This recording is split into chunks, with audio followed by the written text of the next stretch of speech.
السلام علیکم ورحمۃ اللہ وبرکاتہ۔ یا رب لک الحمد کما ينبغي لجلال وجهك وعظیم سلطانک، اللهم صل علی محمد وعلى آل محمد كما صلیت علی ابراہیم وعلى آل ابراہیم انک حمید مجید، اللهم بارک علی محمد وعلى آل محمد كما بارکت علی ابراہیم وعلى آل ابراہیم انک حمید مجید۔ ہر طرح کی حمد و ثنا رب العالمین کے لیے ہے، جس نے ہمیں انسان بنایا، ہمیں صحت اور عافیت عطا فرما کے ایک دفعہ پھر سے قرآن کو شروع کرنے کا موقع دیا۔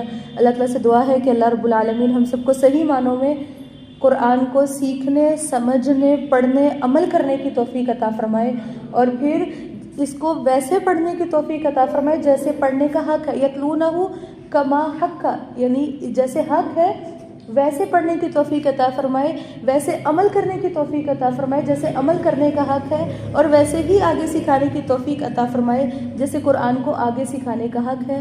اللہ رب العالمین سے دعا ہے کہ اللہ رب العالمین ہمیں صحیح معنوں میں عمل صالح کر کے اس کو قبول ہونے والے اعمال میں شامل کر کے اللہ رب العالمین ہمیں استقامت عطا فرمائے۔ جیسے ہم شروع میں اکٹھے ہیں، اللہ رب العالمین ہمیں دگنا بلکہ کئی گنا بڑھا کر اختتام تک پہنچا دے۔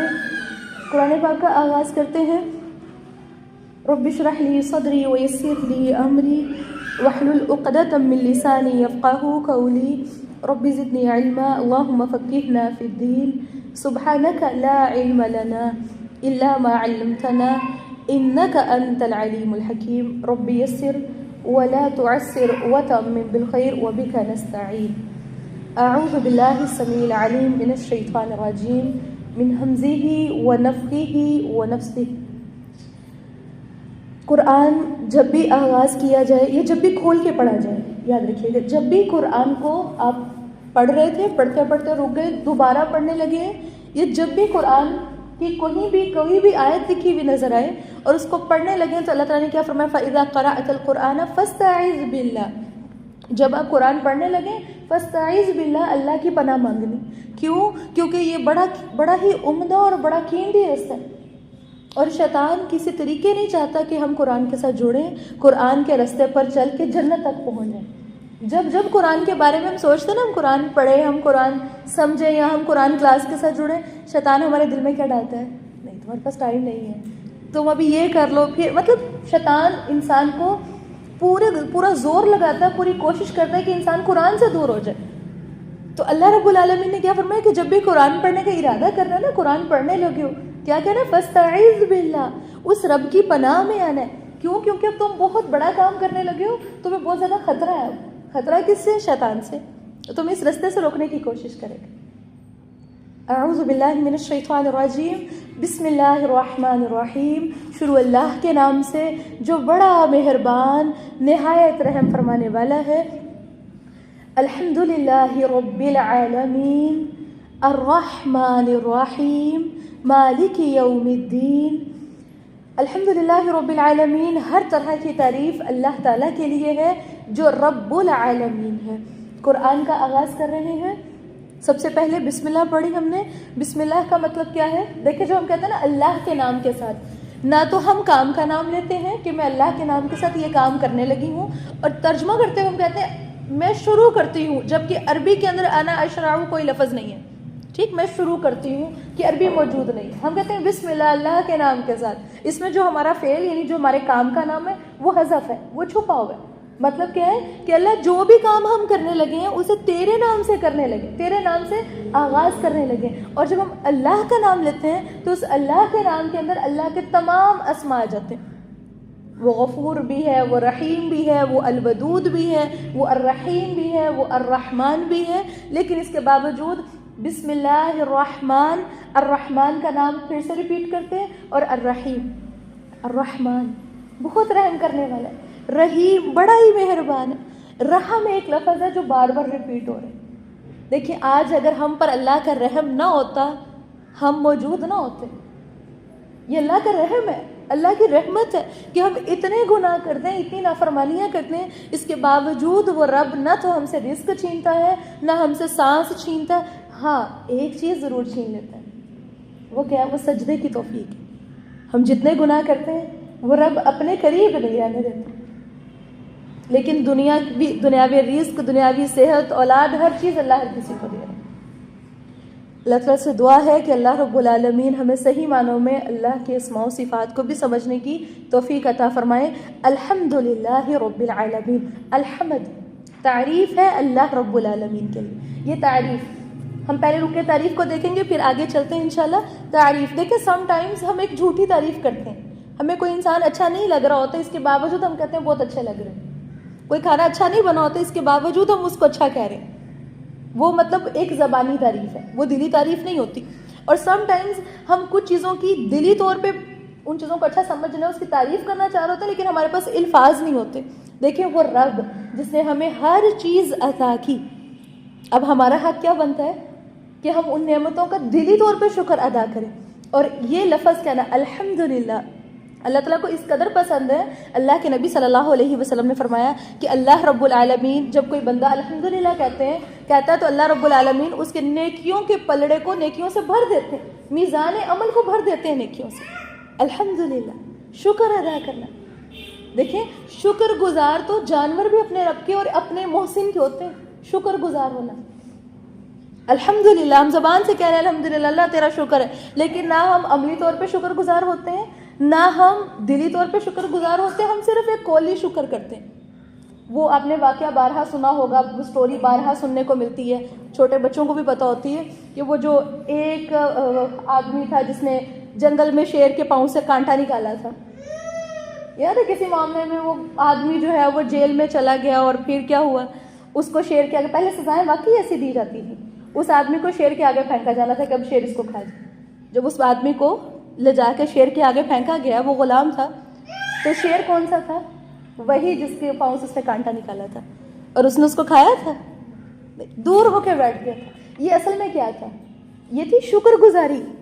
آپ کسی جانور کو بھی کچھ ڈالیں گے نا، اس کو پیاسے جانور کو بھی، بکری کو بھی لے جا کے پانی اس کے آگے رکھیں گے نا، وہ پانی پینے کے بعد ایک دفعہ آپ کو دیکھتی ضرور ہے. شکر گزاری ہے. اللہ تعالیٰ نے ان کے دلوں میں بھی شکر گزاری رکھی. ہم اپنے رب کے شکر گزار نہیں. نہ اولاد والدین کی شکر گزار ہے، نہ انسان اپنے رب کا شکر گزار ہے. لیکن دیکھیے ہم نماز میں، ہر نماز کے اندر ہاتھ باندھ کے کیا کرتے ہیں؟ الحمدللہ. ہم تو دھوکے باز نہ ہوئے. اللہ ہر طرح کی تعریف تیرے لیے. نہ ہم عملی طور پہ شکر گزار ہیں، نہ فعلی طور پر ہے. اللہ تعالیٰ سے دعا ہے کہ اللہ رب العالمین ہمیں صحیح معنوں میں شکر گزار بنائے. فرمایا الحمدللہ تعریف اللہ کے لیے ہے. اور وہ کون ہے؟ رب العالمین. وہ رب ہے سارے جہانوں کا. رب کس کو کہتے ہیں؟ رب پالنے والا، ساری ضروریات پوری کرنے والا. ایک انڈے میں موجود چوزا، اس کی ضروریات کون پوری کرتا ہے؟ اللہ رب العالمین کے سوا ہے کوئی جو ان کی ضروریات پوری کرے؟ کوئی نہیں ہے. وہ رب ہے، وہ رب جو ماں کے پیٹ کے اندھیروں میں ایک بچے کی ہر ضرورت پوری کرتا ہے. ایک ایک وین، کہاں کیسی وین بننی ہے، اور اس کو کہاں کتنے بلڈ کی ضرورت ہے، کہاں کتنی آکسیجن کی ضرورت ہے، انسان کی سمجھ میں نہیں آتی چیزیں. لیکن ان سب کی ہر طرح کی ضروریات پوری کرنے والا، اس کو کون کہیں گے؟ وہ کون ہے؟ رب. رب مالک کو بھی کہا جاتا ہے، رب آقا کو بھی کہا جاتا ہے، لیکن اصل میں رب کون ہے؟ جو انسان کی ضروریات پوری کر رہا ہے اور ہمیشہ سے کر رہا ہے. والدین کو بھی رب کے درجے میں رکھا جاتا ہے، لیکن والدین ضروریات پوری کرتے ہیں، وہ عارضی ضروریات ہوتی ہیں، ایسے شارٹ ٹائم کے لیے. لیکن اس کے علاوہ ہمیں کب کہاں کون سی ضروریات ہوتی ہیں وہ ہمارا رب ہی پوری کر رہا ہے. ہمارے جسم کی کس حصے کو کون سی چیز کی ضرورت ہے، انسان جا کر بھی نہیں کر سکتا اس گلے کی ضرورت پوری. رب ہے العالمین، سارے جہانوں کا. 5-10 لوگ اکٹھے بولنا شروع ہو جائے ہمیں سمجھ نہیں آتی، لیکن وہ رب سارے جہان کی ضروریات پوری کرے.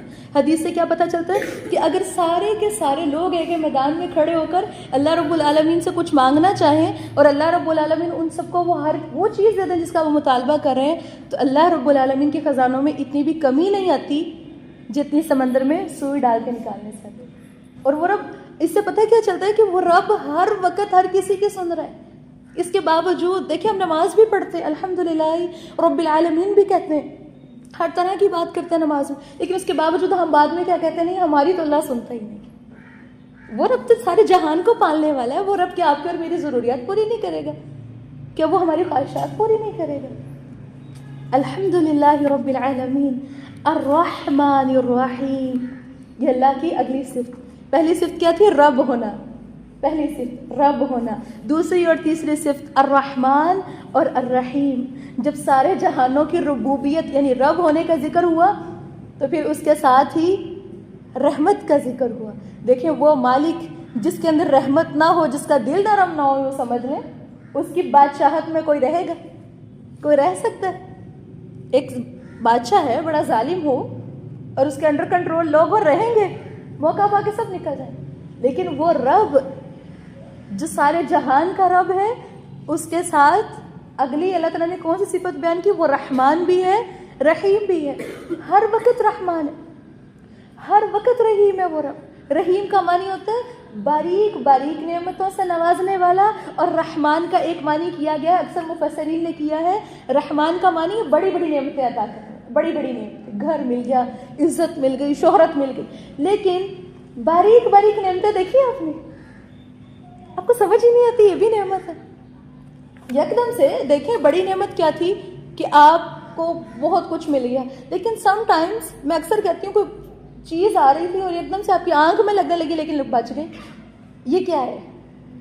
کیا یہ اللہ کی نعمت نہیں کہ اللہ نے ہمیں ایک بہت بڑی مصیبت سے بچا لی ہے؟ ہمارے معاملات ہمیں ایسے لگ رہا تھا ایسے ہوگا اور ایسے ہو جائے گا، سارا معاملہ نظام درہم برہم ہو جائے گا، لیکن وہ رب باریکی کے ساتھ ہمیں نعمتیں نواز رہا ہے. یہ اللہ کی صفت الرحیم بھی ہے. رحمان رحیم کا ایک ہی معنی نہیں ہے کہ وہ بڑا مہربان ہے، بڑا رحیم ہے، اور ہم اس کا ترجمہ کرتے ہیں کہ وہ رب جو دنیا میں رحمت کر رہا ہے وہ رحمان ہے اور جو آخرت میں رحیم ہوگا وہ رحیم ہے. یہ بھی ٹھیک ہے، لیکن بڑی نعمتیں نوازنے والا الرحمان اور باریک اور چھوٹی چھوٹی نعمتیں عطا کرنے والا الرحیم. اب ایک چیز آتی ہے جب ہم کہتے ہیں الرحیم تو یاد رکھیے گا یہ صفت فعیل کے وزن پر ہے، نصیر کے وزن پر. ہمیشگی اور دوام آتا ہے جیسے صفت مشبہ بولتے ہیں. ٹھیک، عربی گرامر پڑھنے والے سمجھتے ہیں بات کو. تو مطلب کیا ہے کہ یہ رب ایک شارٹ ٹائم کے لیے رحمان اور رحیم نہیں ہے. ایک ٹائم کے لیے اللہ رب العالمین ایک ہفتے کے لیے رحمان تھے، مہربان تھے، آج اللہ رب العالمین غصے میں اس لیے کسی کو کچھ نہیں مل رہا. نہیں، ہم نے بارہا مثال پڑھی تھی. ہم کسی کا نام ہوتا ہے کہ بھائی کوئی بہت زیادہ خوبصورت، کسی کا نام جمیل ہے، اب وہ بوڑھا ہو کے خوبصورت نہیں رہا تو وہ تو اس کا نام ہوا نا. لیکن اللہ رب العالمین رحمان ہے، ہمیشہ سے ہے اور ہمیشہ رہے گا. اس کا رحم ہمیشہ ہے. اب اس کا رحم کیا ہے؟ ہم گناہ کر رہے ہیں، سانس آ رہے ہیں، ہم سو رہے ہیں، ہمیں پھر سے ابھی بھی توبہ کا دروازہ کھلا، یہ بھی اللہ کا رحم ہے. ہم رمضان کے کنارے کھڑے ہیں، یہ بھی اللہ کا رحم ہے. اللہ رب العالمین نے ہمیں چلنے پھرنے اٹھنے بیٹھنے کی صلاحیت اگر عطا کی ہے، یہ بھی اللہ کا رحم ہے. کیوں؟ کیونکہ جتنے ہمارے گناہ ہیں ہم تو اب تک زمین میں دھنسے ہوئے ہوتے. تو بنتا ہے نا الحمدللہ رب العالمین کہنا. الرحمن الرحیم، وہ رب بڑا مہربان ہے. مالک یوم الدین، دیکھیے جب ہم یہ سوچتے ہیں نا کہ وہ رب بڑا مہربان ہے، اسے بڑا پیار اپنے بندوں سے، تو پھر انسان یہ سوچتا ہے کہ چونکہ میرا رب بڑا مہربان ہے، ہم جو بھی کریں اللہ نے تو بخش ہی دینا، ہم تو بخشے بخشا ہیں. ساتھ ہی اللہ تعالیٰ نے کیا فرمایا؟ نہیں، مالک یوم الدین، وہ مالک ہے بادشاہ قیامت کے دن کا، وہ بادشاہ ہے. اس کی دو قرات ملتی ہیں، مالک یوم الدین اور ملک یوم الدین. مالک بادشاہ اور ملک جو سارے کے سارے اختیارات رکھنے والا ہے. دیکھیں دنیا میں کچھ بادشاہ ہوتے ہیں، اب بادشاہ ایک اونچی جگہ پہ کھڑا ہے، سب بول رہے ہیں، کیا اس کے اندر اختیار ہے اتنا کہ وہ سب کی سن سکے؟ وہ اتنا اختیار نہیں رکھتا کہ وہ اپنی ہی مدد خود کر سکے. ہے اس کے اندر اتنا اختیار؟ لیکن اللہ رب العالمین صرف اور صرف بادشاہ ہی نہیں، نام کے بادشاہ نہیں، بلکہ اللہ رب العالمین کے پاس ہر طرح کے اختیارات بھی ہیں. ایٹ اے ٹائم ہر کسی کی مدد کرنا، ہر کسی کی بات سننا. اب یہ تو ہو گیا مالک، لیکن یوم الدین وہ رب اگر بادشاہ ہے تو وہ صرف اور صرف دنیا میں نہیں، کل قیامت کے دن جو انصاف ہوگا اس کا وہ رب ہے، اس کا وہ اختیار رکھنے والا ہے. اور کل قیامت کے دن جو حساب ہوگا، جو انصاف ہوگا، اس کے بارے میں اللہ تعالیٰ نے کیا فرمایا؟ یوم لا تملک نفس لنفس شیئا، جس دن کوئی جان کسی جان کے لیے کسی چیز کی مالک نہیں ہوگی، اس دن صرف اللہ رب العالمین مالک ہوگا. اور فرمایا والامر یومئذ للہ، اس دن سارے کے سارے فیصلے اللہ کے اختیار میں ہوں گے. آپ اور میں ہم بالکل تنہا خالی ہاتھ، کچھ بھی نہیں، اتنی بھی جرت نہیں ہوگی کہ قدم اٹھا سکیں. اور اس دن کا مالک کون ہے؟ اللہ رب العالمین. اور اس دن اللہ رب العالمین فرمائیں گے این الجبارون، کہاں ہے وہ جبار؟ یہ زمین پہ متکبرون، این المتکبرون، کہاں ہے وہ تکبر کرنے والے؟ اللہ کے دائیں ہاتھ میں آسمان اور بائیں ہاتھ میں زمین مٹھی میں لپیٹے ہوئے ہوں گے. یہ جو بہت بڑی چیزیں نظر آتی ہیں. حدیث سے پتہ چلتا ہے نبی صلی اللہ علیہ وسلم نے فرمایا اللہ کے پاس 100 رحمتیں ہیں، جن میں سے اس نے ایک رحمت جنوں، انسانوں، جانوروں اور کیڑوں مکوڑوں کے درمیان نازل فرمائی.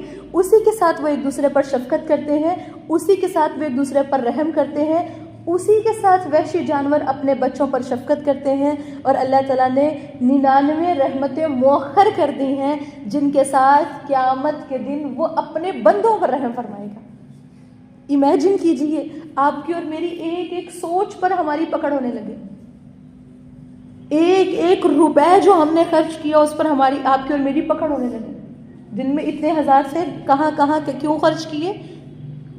امیجن کیجئے ہم حساب دے سکتے ہیں، اپنے ایک ایک منٹ اور سیکنڈ کا حساب دے سکتے ہیں. اپنی وہ نمازیں جو ہم اللہ کے سامنے بظاہر کھڑے ہوتے ہیں اور منٹلی طور پہ ہم کہیں اور پہنچے ہوتے ہیں، ہم کیا حساب دیں گے اپنے رب کو؟ اس دن بھی اللہ کی رحمت جنت میں لے کے جائے گی. اس دن ہم اپنی مرضی سے اور ہم اپنے اعمال کی بنا پر جنت میں نہیں پہنچ سکیں گے.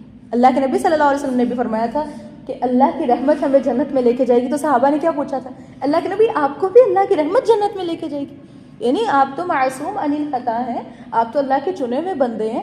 تو اللہ کے نبی صلی اللہ علیہ وسلم نے فرمایا تھا بالکل، مجھے بھی اللہ کی رحمت ہی جنت میں لے کے جائے گی. اللہ تعالیٰ سے دعا ہے کہ اللہ رب العالمین صحیح معنوں میں ہم سب کو جنت الفردوس تک پہنچنے والے اعمال کرنے کی توفیق عطا فرمائے. ایاک نعبد و ایاک نستعین، فرمایا ہم صرف تیری عبادت کرتے ہیں، و ایاک نستعین، اور صرف تجھ سے مدد مانگتے ہیں. نماز میں ہم اللہ تعالیٰ سے ایک کمٹمنٹ کرتے ہیں، کیا کہتے ہیں؟ ایاک نعبد، اللہ ہم صرف تیری عبادت کرتے ہیں. عبادت کس کو کہتے ہیں؟ عبادت کی ڈیفینیشن یا عبادت کا معنی سمجھ لیجئے، کسی کو غیبی طاقتوں کا مالک سمجھ کر اس سے انتہائی درجے کی محبت کے ساتھ اس کے سامنے انتہائی درجے کی عاجزی، ذلت اور خوف محسوس کرنا، یہ ہے اصل میں عبادت. کسی کو بہت زیادہ طاقتور سمجھ کے، اپنے آپ کو بہت زیادہ حقیر سمجھ کے، اپنے آپ کو بہت زیرو لیول کا سمجھ کے انتہائی درجے کی محبت کا اظہار کرنا، یہ عبادت ہوتا ہے. جسے ہم عقیدت، بہت زیادہ بڑی ہوئی عقیدت، اس لیے تو کہا جاتا ہے کہ وہ لوگ اللہ کو چھوڑ کر بتوں کو یا غیر اللہ کو اپنا رب بناتے ہیں. اور وہ بھی کیا کرتے ہیں؟ اپنے آپ کو حقیر سمجھتے ہیں، بے تحاشا حقیر سمجھتے ہیں، بہت زیادہ محبت کر کے ان سے سوال کر رہے ہوتے ہیں. تو یہ اصل میں عبادت کا مفہوم ہے. ہم اللہ تعالیٰ سے کیا کہہ رہے ہیں؟ ایاک نعبد، ہم صرف ایاک. دیکھیں اصل میں فعل پہلے آتا ہے، فاعل بعد میں آتا ہے. یہاں پہ فاعل پہلے ہے، فعل بعد میں. ایاک نعبد، حصر کے لیے، تاکید پیدا کرنے کے لیے کہ اللہ صرف اور صرف تیری علاوہ کسی کی بھی نہیں، ہم صرف تیری عبادت کرتے ہیں. جبکہ ہم کیا کرتے ہیں؟ سوچئے، ہمارے دل میں کیا صرف اور صرف اللہ کا خوف ہے؟ صرف اللہ سے ڈرنا یہ عبادت کی ڈیفینیشن میں شامل ہے. کیا ہمارے دل میں صرف اللہ کا خوف ہے؟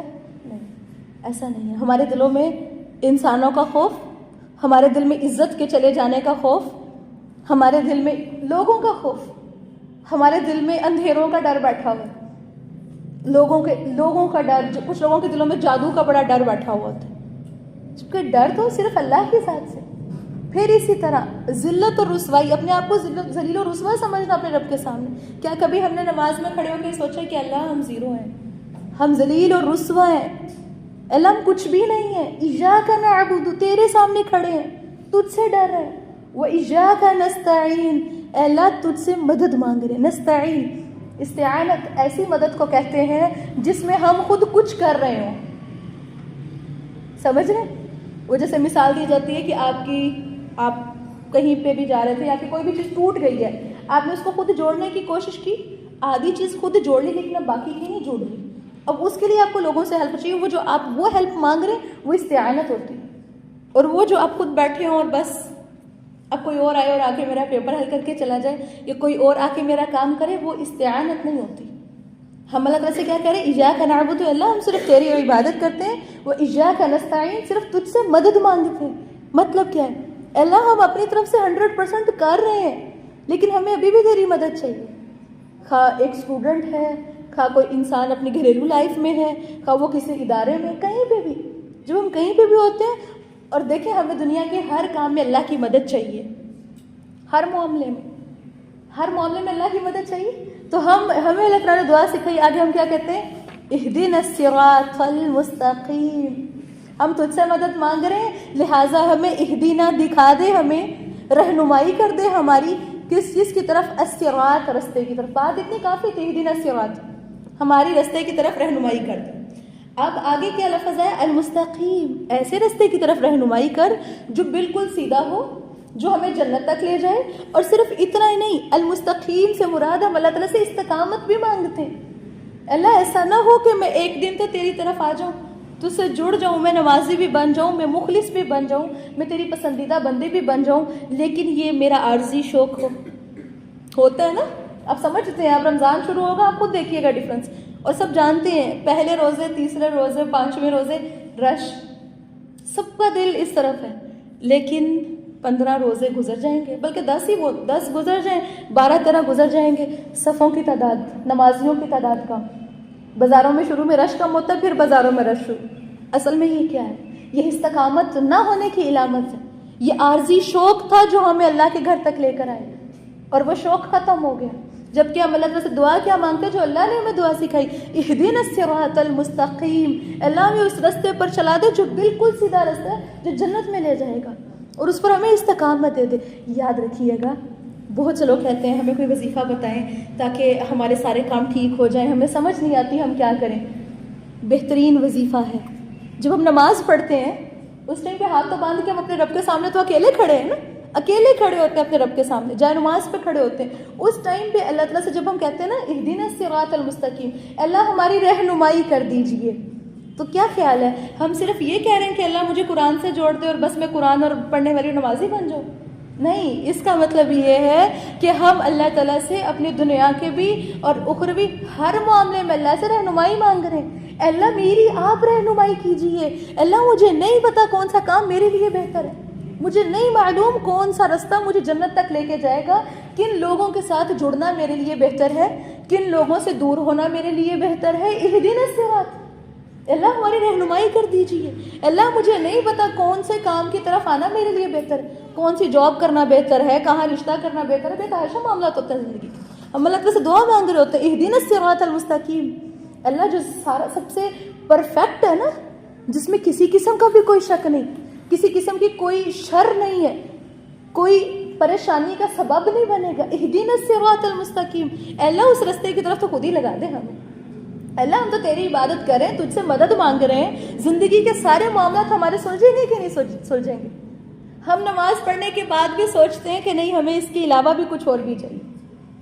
سوچئے حدیث، اب میں بتاؤں گی آپ کو حدیث.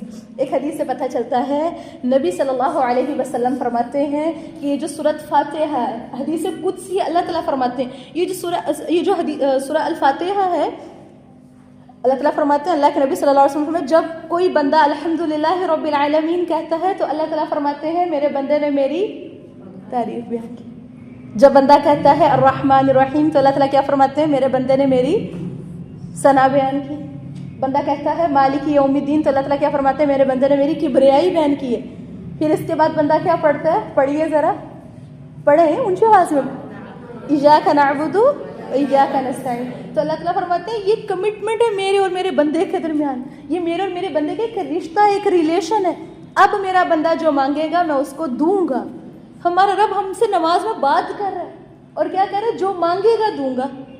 اور سوچئے ہم نے کبھی رک کے اللہ سے اہدنا الصراط المستقیم کبھی سوچا ہم اللہ سے کیا مانگ رہے ہیں؟ ہمارا تو رٹا. یقین کریں، رک کے پڑھ کے دیکھیے نماز والی سورہ الفاتحہ جو ہم نماز میں اپنے رب کے سامنے کھڑے ہو کے پڑھتے ہیں. کبھی ہم نے مانگی اللہ سے دعا؟ ہدایت، آپ یقین کریں ہم نے ابھی تک ہدایت کا معنی نہیں سمجھا تھا. ہم کہتے ہیں ہدایت پتہ کیا ہے؟ لڑکیوں کو ہدایت، اگر ہم فیمیلز کو دیکھیں، لڑکیوں میں ہدایت یہ ہے کہ انہوں نے برقع پہنا ہوا ہے، بس سارا کچھ کور کیا ہوا ہے، یا وہ تسبیح پکڑ کے مسلے پہ بیٹھی بس. یہ ہدایت ٹھیک ہے، یہ بھی ہدایت ہے، لیکن اپنی زندگی کے ہر معاملے کو رب کی رضا کی خاطر مینیج کرنا، دنیاوی معاملات کو اخروی کاموں کے ساتھ اٹیچ کر کے دونوں کاموں کو ایک ساتھ لے کے چلنا بھی تو ہدایت ہے نا. اب ایک لڑکی ہے، وہ صرف اور صرف تسبیح کرنے میں ماہر ہے، اسے بات کرنے کا اچھا اخلاق اس کے اندر نہیں ہے، تو آپ اس کو ہدایت یافتہ کاؤنٹ نہیں کر سکتے. وہ دنیا کے ہر کام میں وہ بالکل زیرو پہ ہے، لیکن وہ بڑا عبایا پہن کے سر جھکا کے چل لیتی ہے، تو کیا آپ اس کو ہدایت یافتہ ہونا کاؤنٹ کر لیں گے؟ کیا ایسے جنت مل جائے گی؟ دیکھیں، ہدایت ہماری زندگی کے ہر معاملے میں پڑی ہے. کون اپنے حقوق العباد میں کتنا ماہر ہے، ان کو کتنے عمدہ طریقے سے پورا کر رہے ہیں، کون حقوق اللہ کو کتنا اچھے عمدہ طریقے سے پورا کر رہے ہیں. اور یہ جو ہم اللہ تعالیٰ سے دعا مانگتے اہدینا الصراط المستقیم، ہم دونوں کاموں کے لیے مانگتے ہیں. اللہ دین اور دنیا کے معاملے میں بھلائیاں عطا کر دے. ہمیں نہیں پتا کون سی چیز ٹھیک ہے. اب وہ خود سوچیں، اللہ تعالیٰ نے کیا فرمایا؟ جو مانگے گا وہ میں اس کو دوں گا. اور ہم اللہ تعالیٰ سے اپنی زندگی کے ہر معاملے میں رہنمائی طلب کر رہے ہوتے ہیں. اب ہدایت یہ بھی ہے، بلکہ رہنمائی یہ بھی ہے، ہمارے ہر کام میں دیکھیں عزت بھی ملے، رزق بھی ملے، ثواب بھی ملے. یہ تھا اس دعا کی پورے ہونے کا مطلب. ٹھیک، اللہ تعالیٰ سے دعا ہے کہ اللہ رب العالمین ہم سب کو صحیح معنوں میں صراط مستقیم پر چلائے. اور یاد رکھیے گا، جو لوگ دنیا میں صراط مستقیم پر جم کر چلتے ہیں، کل قیامت کے دن وہی لوگ پل صراط کو کراس کر سکیں گے. اگر ہم چند دن کے لیے نیکی کے ساتھ جڑے، اس کے بعد محروم ہو گئے، تو ہم استقامت کے ساتھ پل صراط جو اوپر کو پڑا ہے، پل صراط سیدھا نہیں ہے، ہماری ایک مسکنسیپشن تھی پل صراط سیدھا ہوگا، نہیں، یوں اوپر کو. اور ترچھے راستے پر چڑھنے کے لیے ہمیں پاؤں میں جماؤ چاہیے ہوتا ہے اوپر کو چڑھنے کے لیے. تو جماؤ کہاں سے آئے گا؟ جب ہم دنیا میں مستقیم، دنیا میں سیدھے راستے پر استقامت کے ساتھ جم کر چل رہے ہیں، ہم توحید کے راستے پر ہیں، کل قیامت کے دن ہم پل صراط پر بھی جم کر چل جائیں گے اور کراس کر جائیں گے. تو اصل میں اہدنا الصراط المستقیم کے اندر ہم دنیا بھی مانگ رہے ہیں، آخرت بھی مانگ رہے ہیں. اور پھر فرمایا صراط الذین انعمت علیہم، ان لوگوں کے راستے پر چلا دیجئے جن پر آپ نے انعام کیا. اب یہ انعام یافتہ کون سے ہیں؟ اللہ تعالیٰ نے فرمایا وَمَن يُطِعِ اللَّهَ، سورہ نساء کی آیت ہے، اس میں فرمایا وَمَن يُطِعِ اللَّهَ وَالرَّسُولَ فَأُولَئِكَ مَعَ الَّذِينَ أَنْعَمَ اللَّهُ عَلَيْهِمْ مِنَ النَّبِيِّينَ.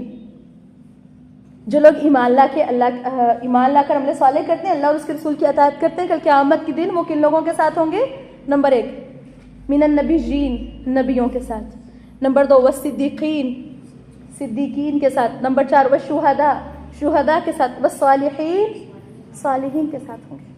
تفسیر القرآن بالقرآن موجود ہے. اگر ہم اللہ تعالیٰ سے نماز میں دعا مانگ رہے ہیں اللہ ہمیں ان لوگوں میں شامل فرما جن پر آپ نے انعام کیا، تو اس سے مراد 4 لوگ ہیں. کون کون سے ہیں؟ انبیاء، صدیقین، شہداء اور صالحین. اللہ تعالیٰ سے دعا ہے کہ اللہ رب العالمین ہم سب کو انعام یافتہ لوگوں میں شامل فرمائے. فرمایا غیر المغضوب علیہم، ان لوگوں کے راستے پر نہ چلا جن پر تیرا غضب ہوا، ولا الضالین، اور نہ ان لوگوں کے راستے پر چلا جو گمراہ ہوئے. اس سے مراد سمجھ لیجئے اللہ کا غضب. قرآن پاک کے اندر یاد رکھیے گا، قرآن پاک کے اندر پورے قرآن پاک آپ پڑھیں گے، اس کے بعد پورا قرآن پاک ہے. اللہ تعالیٰ سے دعا ہے کہ اللہ رب العالمین ہمیں پڑھنے، سیکھنے، سمجھنے کی توفیق عطا فرمائے. پورے قرآن کے اندر ان لوگوں کے علاوہ کسی اور کا ذکر نہیں ملے گا آپ کو. انعمت علیہم میں 4 لوگ آئیں گے، انبیاء، صدیقین، شہداء اور صالحین، ان کا ذکر آئے گا. اسی طرح یا مغضوب ہوں گے یا پھر ظالم ہوں گے، انہی لوگوں کا ذکر آئے گا پورے قرآن میں. اور ہم پہلے ہی اللہ تعالیٰ سے دعا مانگ رہے ہیں کہ اللہ ہم قرآن پڑھنے لگے، اللہ ہمیں انعام یافتہ لوگوں میں شامل فرما دینا، ان لوگوں میں شامل نہ فرمانا جن پر تیرا غصہ ہوا اور جو گمراہ ہو گئے. یاد رکھیے گا، جب ہم قرآن پڑھیں گے یا ہم قرآن شروع کریں گے تو ہم ان میں سے کسی ایک گروپ میں فال کریں گے. یا تو ہم مغضوب ہیں یا پھر ہم ظالم ہیں. ظالم کون ہوتے ہیں؟ جن کو پتہ ہی نہیں ہے، گمراہ لفظ سمجھ رہے ہیں، گمراہ، رستہ گم ہے. کیوں؟ کیونکہ ان کو پتہ ہی نہیں تھا جانا کہاں ہے، کہاں نہیں جانا، وہ گم ہو گئے. ٹھیک، یہ لا علمی کی بنا پر ہے. اور مغضوب، جو بچہ ایک دن کلاس میں آیا ہے، سارا کچھ پڑھ کے گیا ہے، اگلے دن کہہ رہا ہے مجھے تو نہیں آتا، یہ میں نے کام نہیں کیا، اس کو مار پڑتی؟ آپ اس کا کوئی عذر قبول کرتے؟ کیوں؟ کیونکہ آپ کو پتا کل وہ آیا تھا، فرنٹ میں بیٹھا ہے، کام لے کے گیا ہے، بالکل ٹھیک ٹھاک تھا، کوئی مسئلہ نہیں، پھر بھی کام نہیں کیا. اور ایک بچہ جو تھا ہی نہیں، موجود ہی نہیں تھا، آپ اس کی بات سنیں گے لیکن وہ گمراہ میں شامل ہو گیا نا، کیونکہ اس کو پتہ ہی نہیں تھا. آپ اس کو اتنی سزا نہیں دیں گے جتنی سزا آنے والے کو، علم رکھنے والے کو دیں گے، جس کے پاس علم ہے. اگر ہم قرآن سے دور ہیں تو پھر ہم کون ہیں؟ ضالین، گمراہ ہیں. اور تفاسیر کے اندر ڈائریکٹلی مغضوب سے مراد یہود اور نصارہ کو ضالین قرار دیا گیا. اب مغضوب کون ہوتے ہیں؟ اللہ تعالیٰ نے قرآن پاک میں ان کے بارے میں فرمایا فَبَاءُوا بِغَضَبٍ عَلَىٰ غَضَبٍ، یہ غضب پر غضب لے کر لوٹے. اللہ تعالیٰ نے فرمایا قُلْ هَلْ أُنَبِّئُكُمْ بِشَرٍّ مِّن ذَلِكَ مَثُوبَةً مِّنْ عِندِ اللَّهِ مَن لَّعَنَهُ اللَّهُ وَغَضِبَ عَلَيْهِ. اللہ کے نزدیک اعمال کے اعتبار سے سب سے برے لوگ پتہ ہے کون سا؟ سب سے بدترین لوگ کون سے ہیں؟ جن پر اللہ نے لعنت کی، اللہ نے ان پر غضب نازل کیا، اور وَجَعَلَ مِنْهُمُ الْقِرَدَةَ، ان کو کیا بنایا ہے؟ قردۃ، بندر، والخنازیر، اور خنزیر یعنی سور بنائے، وعبد الطاغوت، اور انہوں نے طاغوت کی عبادت کی تھی، طاغوت اپنے خواہش نفس کی عبادت کی تھی. بدترین لوگ ہیں. اولئک شر مکانا، یہ سب سے بری اور بدترین جگہ پر ہوں گے. اللہ تعالیٰ سے دعا ہے کہ اللہ رب العالمین ہمیں ایسے لوگوں سے محفوظ رکھے. اور ساتھ ہی فرمایا والضالین، یہ کون لوگ ہیں؟ جو گمراہ ہیں، ہدایت کے راستے سے بہت دور نکل چکے ہیں. ان کے بارے میں پتہ چلتا ہے کہ یہ وہ لوگ ہیں جو علم سے محروم ہیں. اللہ تعالیٰ سے دعا ہے کہ اللہ رب العالمین ہمیں صحیح معنوں میں سورہ فاتحہ کو سیکھنے، سمجھنے، عمل کرنے کی توفیق عطا فرمائے.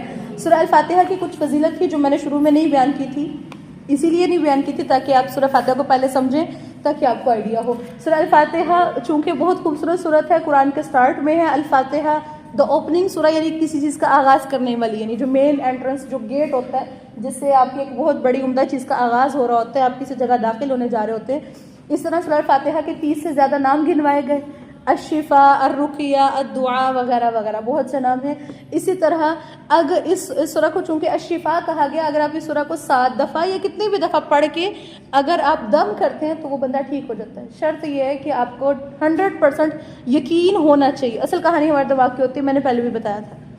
اگر ہم یہ سوچ رہے ہیں نا کہ اللہ نے شفا تو اللہ نے دینی، اور میں نے تو الفاتحہ پڑھ لی، کیوں؟ کیونکہ صحابہ کرام نے تو بچھو کے کاٹے ہوئے پر وہ دم کیا تھا پڑھ کے، اور اس کی درد کتنی بری درد ہوتی ہے. آپ خود سوچیں، آج کے دور میں درد کے انجیکشن لگتے ہیں. آج بھی کسی کی کوئی چیز کاٹ لے تو انجیکشن لگتے ہیں نا، پین کلر کھلائی جاتی ہے، انجیکشن لگتا ہے تاکہ اس کی وہ درد کنٹرول میں ہو جائے. تو اسی طرح سورہ الفاتحہ یہ کام کرتی ہے.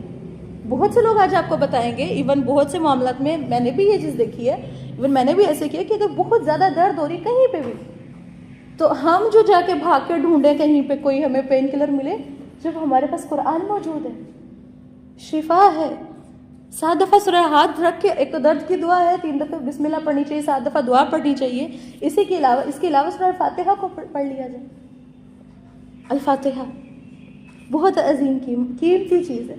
اور آج سے چونکہ ابھی رمضان کے ہم بہت قریب ہیں، اگر ہم رمضان سے پہلے ہی پریکٹس کریں گے تو ہم رمضان میں عمدہ طریقے سے داخل ہو سکتے ہیں. اپنی نماز میں سورہ الفاتحہ پہلے کی طرح نہیں پڑھیں، تسلی کے ساتھ یہ سوچنا کہ میرا رب تو مجھ سے بات کر رہا ہے، اور میں اب جو مانگوں گی وہ میرے رب نے مجھے دینا ہے. اور سورہ الفاتحہ پڑھنے کے بعد آمین صحابہ کرام نے بھی کہا ہے، اور اللہ کے نبی صلی اللہ علیہ وسلم نے فرمایا جب امام آمین کہے تو تم آمین کہو، کیونکہ جس کا آمین کہنا فرشتوں کے آمین کہنے کے موافق ہو گیا، اس کے سارے پچھلے گناہ معاف کر دیے جائیں گے.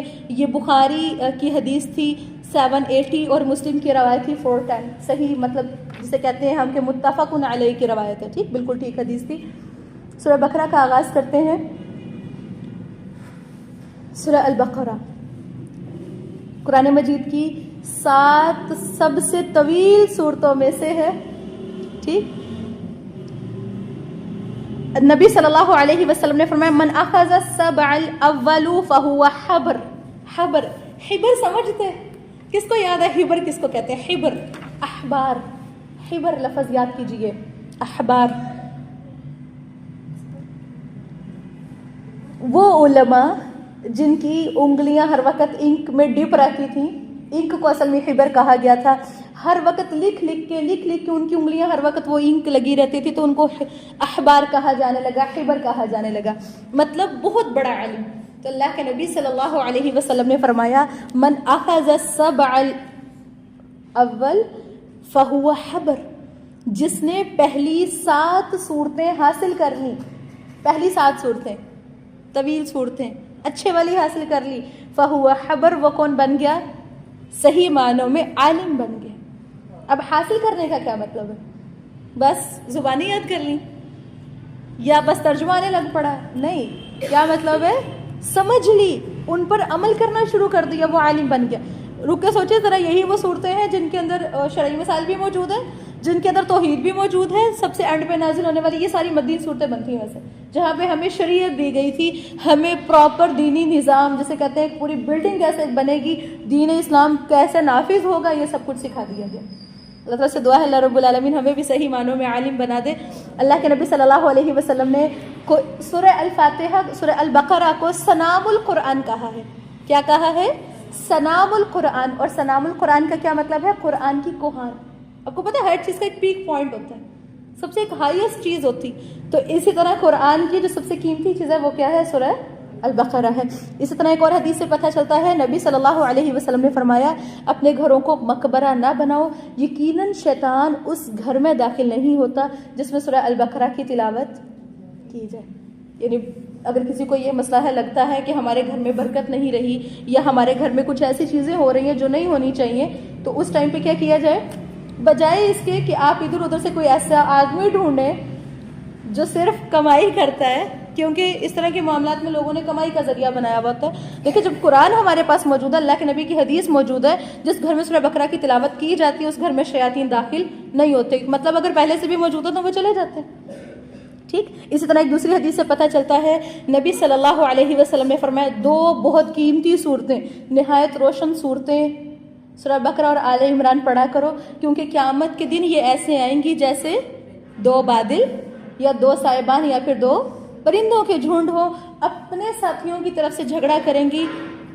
اور فرمایا سورہ بقرہ پڑھا کرو. حدیث میں اللہ کے نبی نے اسپیشلی فرمایا, دوبارہ ریپیٹ کیا, سورہ بقرہ پڑھا کرو کیونکہ اس کا حاصل کرنا باعث برکت اور اسے چھوڑ دینا موجب حسرت ہے. جو پڑھے گا برکت ہے, جو چھوڑ رہا ہے محروم رہ رہا ہے وہ کن میں شامل ہو رہا ہے؟ موجب حسرت, کیونکہ اس کا چھوڑ دینا حسرت کا سبب ہے. اور اہل باطل اس کی طاقت نہیں رکھتے. یعنی جو باطل پرست مطلب جادوگر ہیں یا ایسے بھی جو بھی غلط کام کرنے والے لوگ ہیں, وہ اس صورت کے مقابلے میں نہیں آ سکتے. اللہ تعالیٰ سے دعا ہے کہ اللہ رب العالمین ہمیں صحیح معنوں میں سورہ بقرہ کو سمجھنے کی توفیق عطا فرمائے. بسم اللہ الرحمن الرحیم. الف لام میم ذالک الکتاب لا ریب فیہ هدى للمتقين الذين يؤمنون بالغیب ويقيمون الصلاة ومما رزقناهم ينفقون. فرمایا الف لام میم حروف مقطعات ہیں, ان کا مطلب صرف اور صرف اللہ کی ذات جانتی ہے. ذالک الکتاب, یہ ایک کتاب ہے, لا ریب فیہ, جس میں کسی قسم کا کوئی بھی شک نہیں ہے. قرآن کے آغاز میں ہی اللہ رب العالمین نے کیا فرما دی؟ اس میں کوئی شک نہیں ہے. یاد رکھیے گا, جب ہمیں کسی بندے کے بارے میں کوئی شک ہو یا آپ کو پتہ چل جائے کہ یہ بندہ اکثر جھوٹ بولتا ہے, وہ جتنی بھی سچی باتیں, مطلب آپ کے ذہن میں شک آ گئے, جب آپ کے ذہن میں شک ہوگا, یقین کریں وہ بندہ بڑی سے بڑی باتیں کر لے, عمدہ سے عمدہ لیکچر دے لے, آپ اس کی باتوں کو سیریس لیں گے؟ اس کی باتوں کو اہمیت دیں گے؟ نہیں دیں گے. تو اسی لیے شروع میں اللہ تعالیٰ نے کیا فرما دیا کہ یہ رب العالمین کا قول ہے. رب العالمین, اللہ نے اپنی ذات کا تعارف سورہ فاتحہ میں کرا دیا. یہ رب العالمین کا قول ہے, کسی قسم کی شک کی گنجائش نہیں ہے. فرمایا اس کتاب میں الکتاب اس سے مراد ایک ایسی کتاب جو لکھ دی گئی ہے, جو چینج نہیں ہوگی. فرمایا ہدی للمتقین, اس میں ہدایت ہے, لیکن کن کے لیے؟ المتقین, جو تقوی اختیار کرنے والے ہیں. روزے کا مقصد بھی تقوی تھا, اور قرآن سے ہدایت بھی کن کو ملے گی؟ متقین کو ملے گی. یعنی آپ اور میں اگر ہم یہ سب چاہتے ہیں، ہم سب یہ چاہتے ہیں کہ قرآن ہمیں واقعی ہی ایسا بنا دے جیسے اللہ تعالیٰ ہم سے مطالبہ کرتے ہیں یا جیسے اللہ تعالیٰ ہمیں دیکھنا چاہتے ہیں، تو پھر اس کے لیے ہمیں اپنے دلوں میں تقویٰ پیدا کرنے کی ضرورت ہے. اور تقویٰ کن کے دلوں میں ہوتا ہے؟ متقین ہوتے کون ہیں؟ فرمایا الذین یؤمنون بالغیب، جو غیب پر ایمان رکھتے ہیں، ان سین چیزوں پر یقین رکھتے ہیں. یؤمنون یقین رکھتے ہیں، ایمان ہے ان کا. ان کو فرشتے نظر نہیں آتے، لیکن اس کے باوجود ان کا یقین کیا ہے، ایمان کیا ہے کہ فرشتے آتے ہیں، مدد کرتے ہیں. حدیث آپ کو سنائی جاتی ہے کہ جو بندہ قرآن یا دین کے علم کی خاطر، اپنے رب کی کتاب کی خاطر اپنے گھر سے نکلتا ہے، چلتا ہے، پہنچتا ہے، تو جتنی دیر وہ اس رستے میں چل رہا ہے، فرشتے اس کے پاؤں کے نیچے اپنے پر بچھاتے ہیں. اب حدیث سننے کے بعد ہماری میجورٹی سوچتی ہے اچھا ہوتا ہوگا، پتہ نہیں ایسے ہوتا ہوگا کہ بھی نہیں ہوتا ہوگا، فرشتے پر بچھا رہے ہیں. اللہ تعالیٰ نے کیا فرمایا؟ الذین یؤمنون بالغیب، فرشتوں پر ایمان رکھنا، نظر نہیں آتے، یہ ہمارے ایمان کا حصہ ہے. متقین ہونے کے لیے شرط ہے. فرشتے اس بندے کی مدد کرتے ہیں جو اپنے رب کی رضا کی خاطر دوسرے انسانوں کی مدد کرتا ہے. اور یقین ہونا چاہیے. جب ہم ایسے جیسے ہم اللہ کے گھر میں دیکھیں، اب تو ایک خوش قسمتی ہے، میں سمجھتی ہوں کہ ہمیں اللہ نے اپنے گھر میں بیٹھ کے پڑھنے کا موقع دیا. کیوں؟ کیونکہ اللہ کے گھر میں ایک نیکی ملٹی پلائی ہو جاتی. وہی فرض نماز آپ گھر پڑھ رہے ہیں، وہی فرض کوئی بھی اگر مسجد میں پڑھتا ہے، جماعت کے ساتھ پڑھتا ہے، تو اس کا اجر ملٹی پلائی بائی 27 ہوا، 27 گنا بڑھا. دیکھیے قرآن وہی قرآن ہے، ہم اپنے گھر میں بیٹھ کے پڑھتے ہیں اور ہم اللہ کے گھر میں صفوں پہ بیٹھ کے پڑھ رہے ہیں. کیا رحمت کے فرشتہ نازل نہیں ہوں گے؟ حدیث سے پتہ چلتا ہے جب اللہ کے گھروں میں سے کچھ بندے کسی گھر میں، اللہ کے گھروں میں سے کسی گھر میں اکٹھے ہو کر بیٹھ کر قرآن پڑھتے ہیں، قرآن سیکھتے ہیں، سمجھتے ہیں، تو ان کے اوپر اتنے رحمت کے فرشتوں کا نزول ہوتا ہے کہ زمین اور آسمان کا خلا پر ہو جاتا ہے، اور وہ جو مانگتے ہیں وہ ان کو ملتا ہے. کیوں؟ کیونکہ یہ فرشتے رحمت کے فرشتے ہیں جو ہمارے دل سے نکلی دعا اوپر لے کے جائیں گے، واپس جائیں گے. فرشتوں نے ادھر نہیں رہنا، واپس جائیں گے، رب کے پاس جائیں گے. اگر اب آپ کو اور مجھے یہ یقین نہ ہے کہ ہاں بھئی ایسا کیسے ممکن ہے کہ میرے سر پہ اتنے فرشتے ہیں جو آسمان میں اوپر رب کے عرش کے پاس تک ہیں اور اوپر سب رش ہے فرشتوں کا، اگر ہم نہیں، ہمارا دل شک میں، تو یقین کیجئے ہمارا ایمان شک میں ہے. ہم جب قرآن پڑھا کرتے تھے اور لکھا کرتے تھے، تب جب ہمیں ان دنوں یہ بات بتائی جاتی تھی تو ہمیں ایک بات بتائی گئی تھی کہ اگر آپ کچھ اور سوچیں گے نا تو یہ فرشتے چلے جائیں گے. اور یقین کریں اتنا دل میں ہوتا تھا کہ اچھا کوئی اور بات نہیں سوچنی، بس جو لکھ رہے ہیں جو اسی کے بارے میں سوچنا ہے، میرے فرشتے نہ چلے جائیں. دیکھیں یہ ریئلٹی ہے.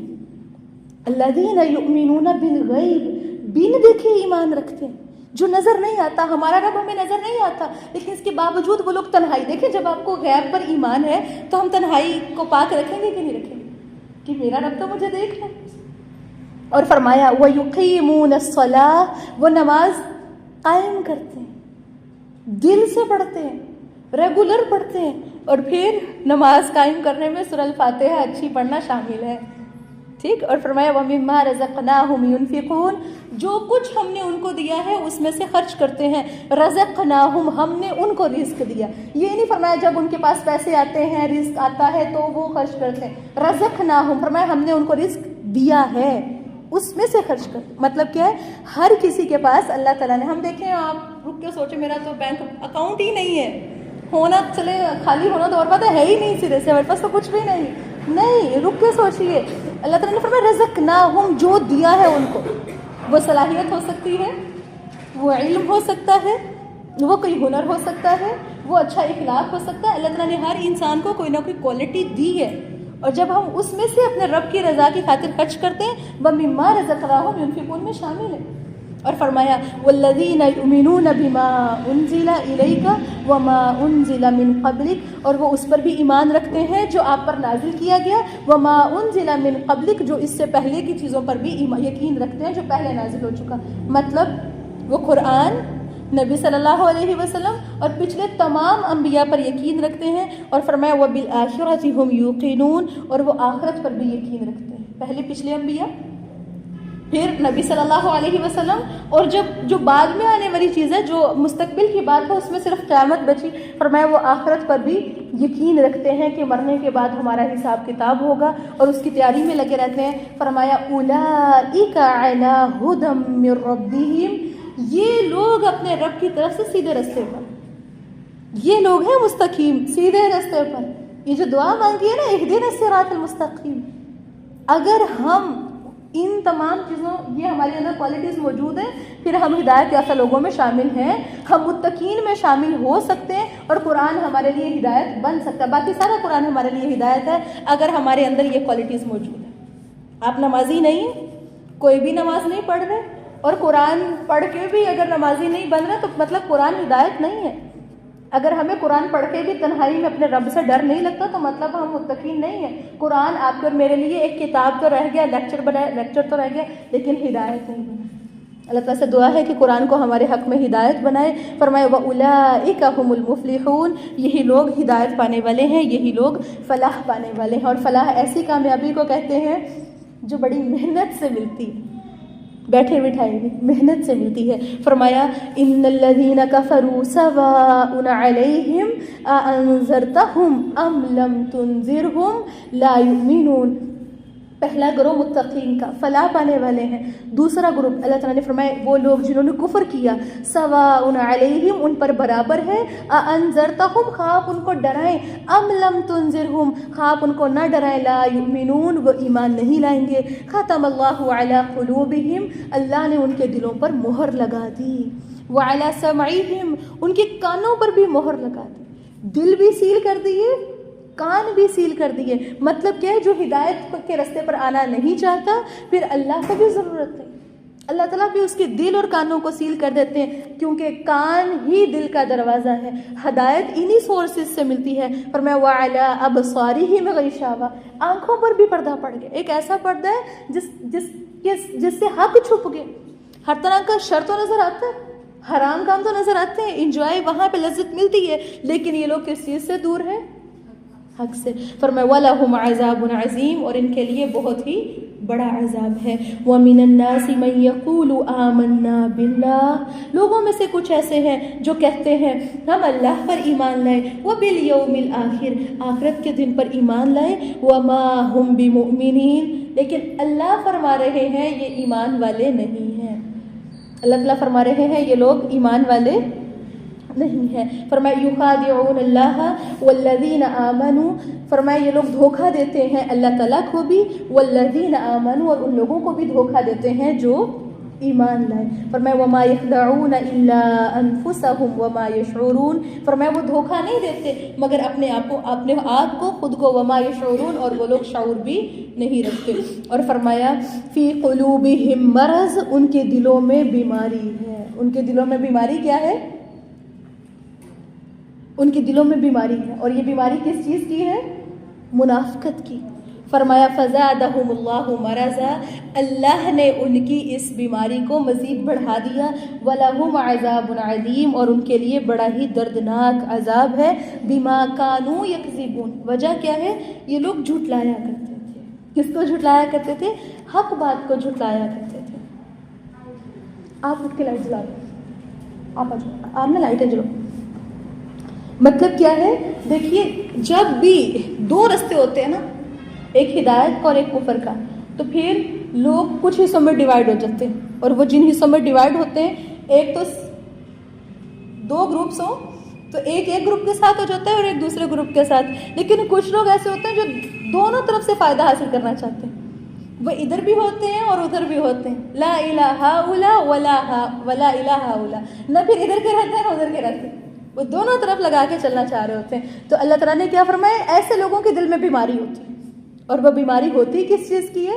منافقت کی۔ فرمایا فزادہم اللہ مرضا، اللہ نے ان کی اس بیماری کو بڑھا دیا، ولہم عذاب علیم، ان کے لیے دردناک عذاب ہوگا۔ وجہ کیا ہے؟ وہ جھوٹ لایا کرتے تھے، وہ جھوٹ بھی بولا کرتے تھے۔ وَإِذَا قِيلَ لَهُمْ لَا تُفْسِدُوا فِي الْأَرْضِ، جب ان سے کہا جاتا ہے کہ زمین میں فساد نہ کرو. قالوا انما نحن مصلحون، تو وہ کہتے ہیں ہم تو اصلاح کرنے والے ہیں. الا انہم هم المفسدون، خبردار یہی لوگ فساد برپا کرنے والے ہیں، لیکن وہ شعور نہیں رکھتے. واذا قیل لهم آمنوا، جب ان سے کہا جاتا ہے ایمان لیو جیسے دوسرے لوگ ایمان لائے، تو کہتے ہیں کیا ہم ایسے ایمان لائیں جیسے بے وقوف لوگ ایمان لائے تھے.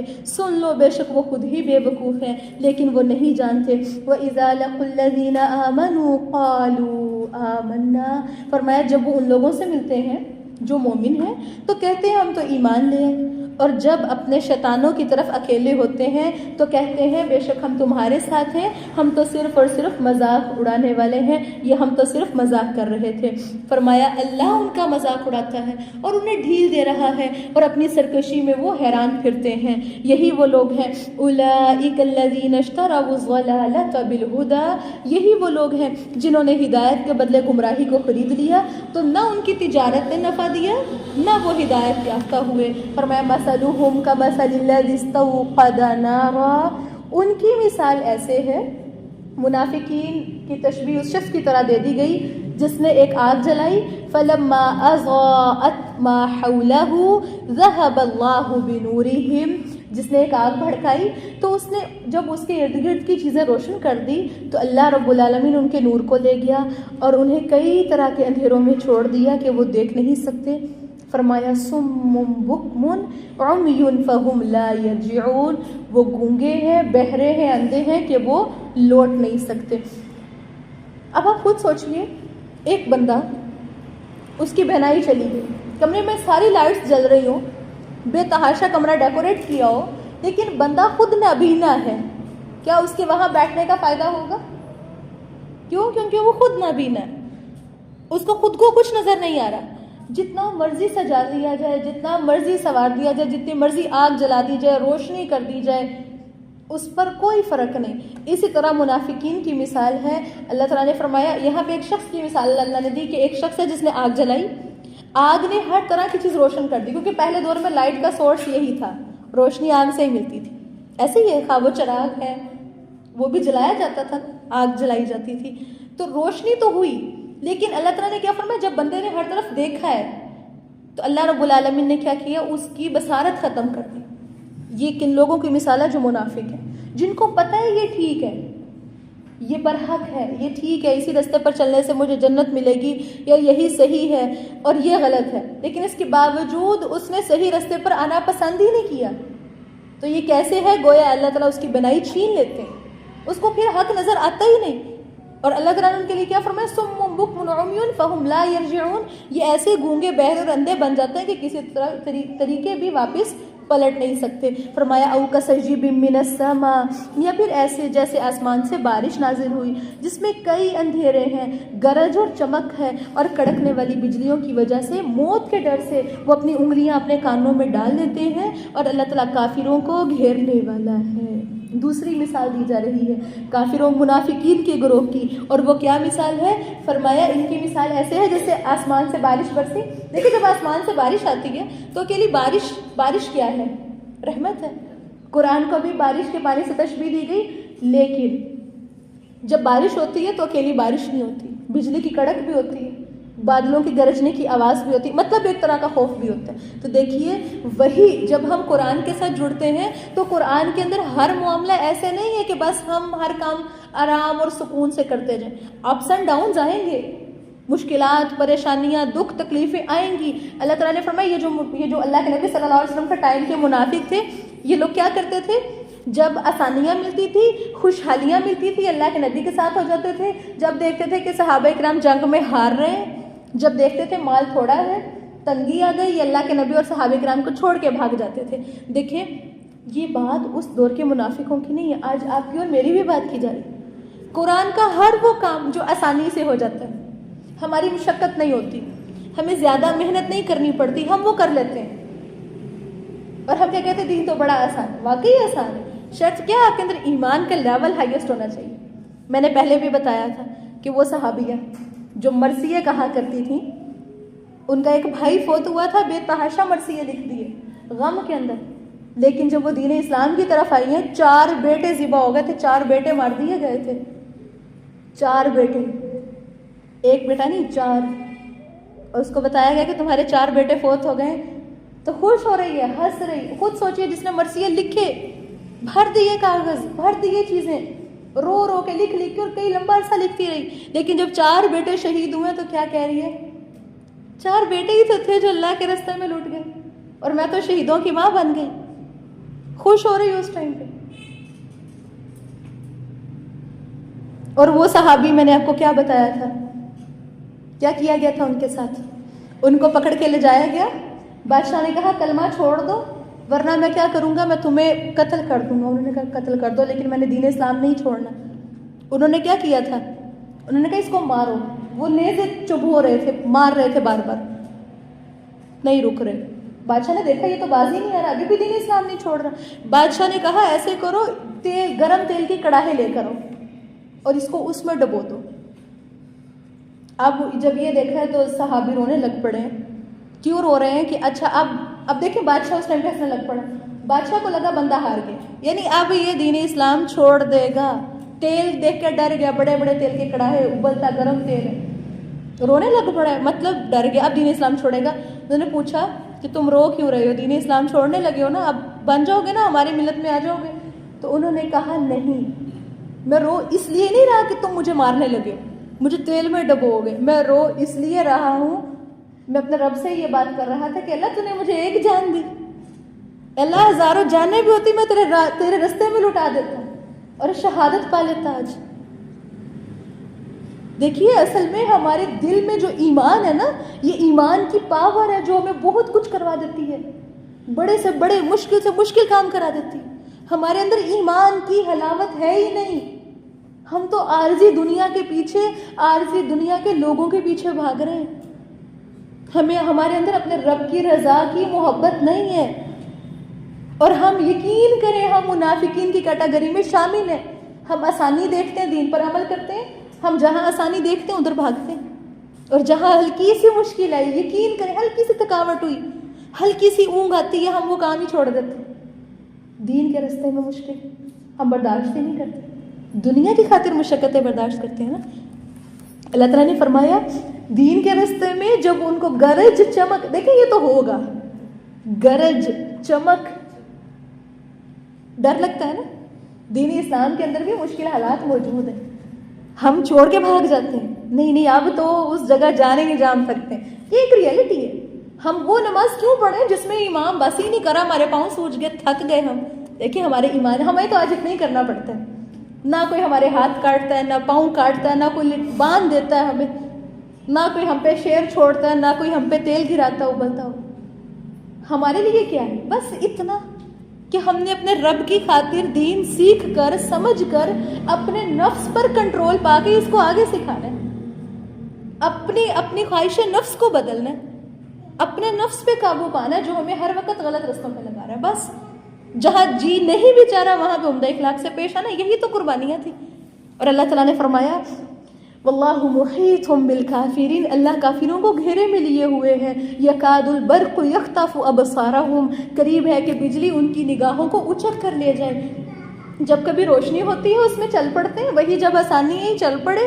وَإِذَا أَظْلَمَ عَلَيْهِمْ قَامُوا، جب بھی کوئی مصیبت آتی ہے، تکلیف آتی ہے، رکے رہ جاتے ہیں، اندھیرا ہوتا رک جاتے ہیں. فرمایا وَلَوْ شَاءَ اللَّهُ لَذَهَبَ بِسَمْعِهِمْ وَأَبْصَارِهِمْ.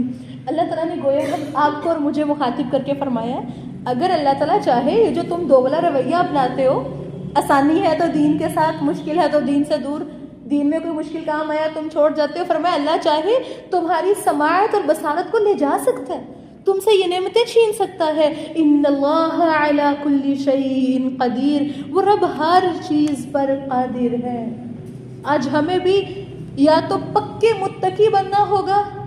کیوں؟ کیونکہ اگر ہم پکے سچے متقی اور مومن کی فہرست میں شامل نہیں تو ہم منافقین کی فہرست میں خود بخود آتے ہیں. کیوں؟ کیونکہ ہم کلمہ گو ہیں، لا الہ الا اللہ تو کہتے ہیں. کافر کی کیٹیگری میں تو ہمارا نام نہیں لکھا جائے گا، لیکن ہم مومنین کی کیٹیگری میں نہیں، متقین میں نہیں، تو خود بخود منافقین میں. اب حدیث سے کچھ احادیث ہیں، بڑی مشہور احادیث، بڑی معروف احادیث ریپیٹ کریں گے جسٹ ریمائنڈر کے لیے. اللہ کے نبی صلی اللہ علیہ وسلم نے فرمایا، 3 دفعہ قسم کھا کے فرمایا تھا صحابہ کرام عرب جو تھے وہ کسی بات میں تاکید پیدا کرنے کے لیے اللہ کی قسم کھاتے تھے ایک دفعہ. اللہ کے نبی 3 دفعہ کھا رہے ہیں، 3 دفعہ، اور فرما رہے ہیں اللہ کی قسم یہ منافق کی نماز ہے. اور کیا فرمایا تھا؟ صحابہ نے پوچھا ایک نماز اور وہ بھی منافق کی، تو اللہ کے نبی نے کیا فرمایا تھا؟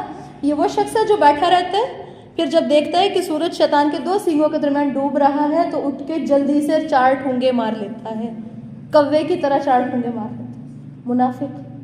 منافق نمازیں پڑھتے تھے، اللہ کے نبی کے دور میں بھی پڑھتے تھے، آج بھی پڑھتے. اب ہمیں اپنے آپ کو چیک کرنے کی ضرورت ہے. منافق اس کے علاوہ کیا کرتے ہیں؟ اللہ کے نبی صلی اللہ علیہ وسلم نے منافق کی 4 نشانیاں، کچھ روایات میں 3 نشانیاں. کون سی نشانیاں؟ اذا حدث کذب، جب بات کرتا ہے جھوٹ بولتا ہے، جب امانت رکھوائی جائے امانت میں خیانت کرتا ہے، اور جب وعدہ کرے تو، اور اگر ایک روایت میں کیا پتہ چلتا ہے، اگر لڑائی جھگڑا ہو جائے تو کس پر اتر آتا ہے؟ گالی گلوچ. رک کے سوچیے یہ ساری کوالٹیز ہمارے اندر ہے؟ متقین کی کوالٹیز ہمارے اندر موجود تھی؟ منافقین کی کوالٹیز موجود ہیں؟ لگا ایسے کہ 80% یہ ہیں وہ کم ہے؟ یہ ریئلٹی ہے.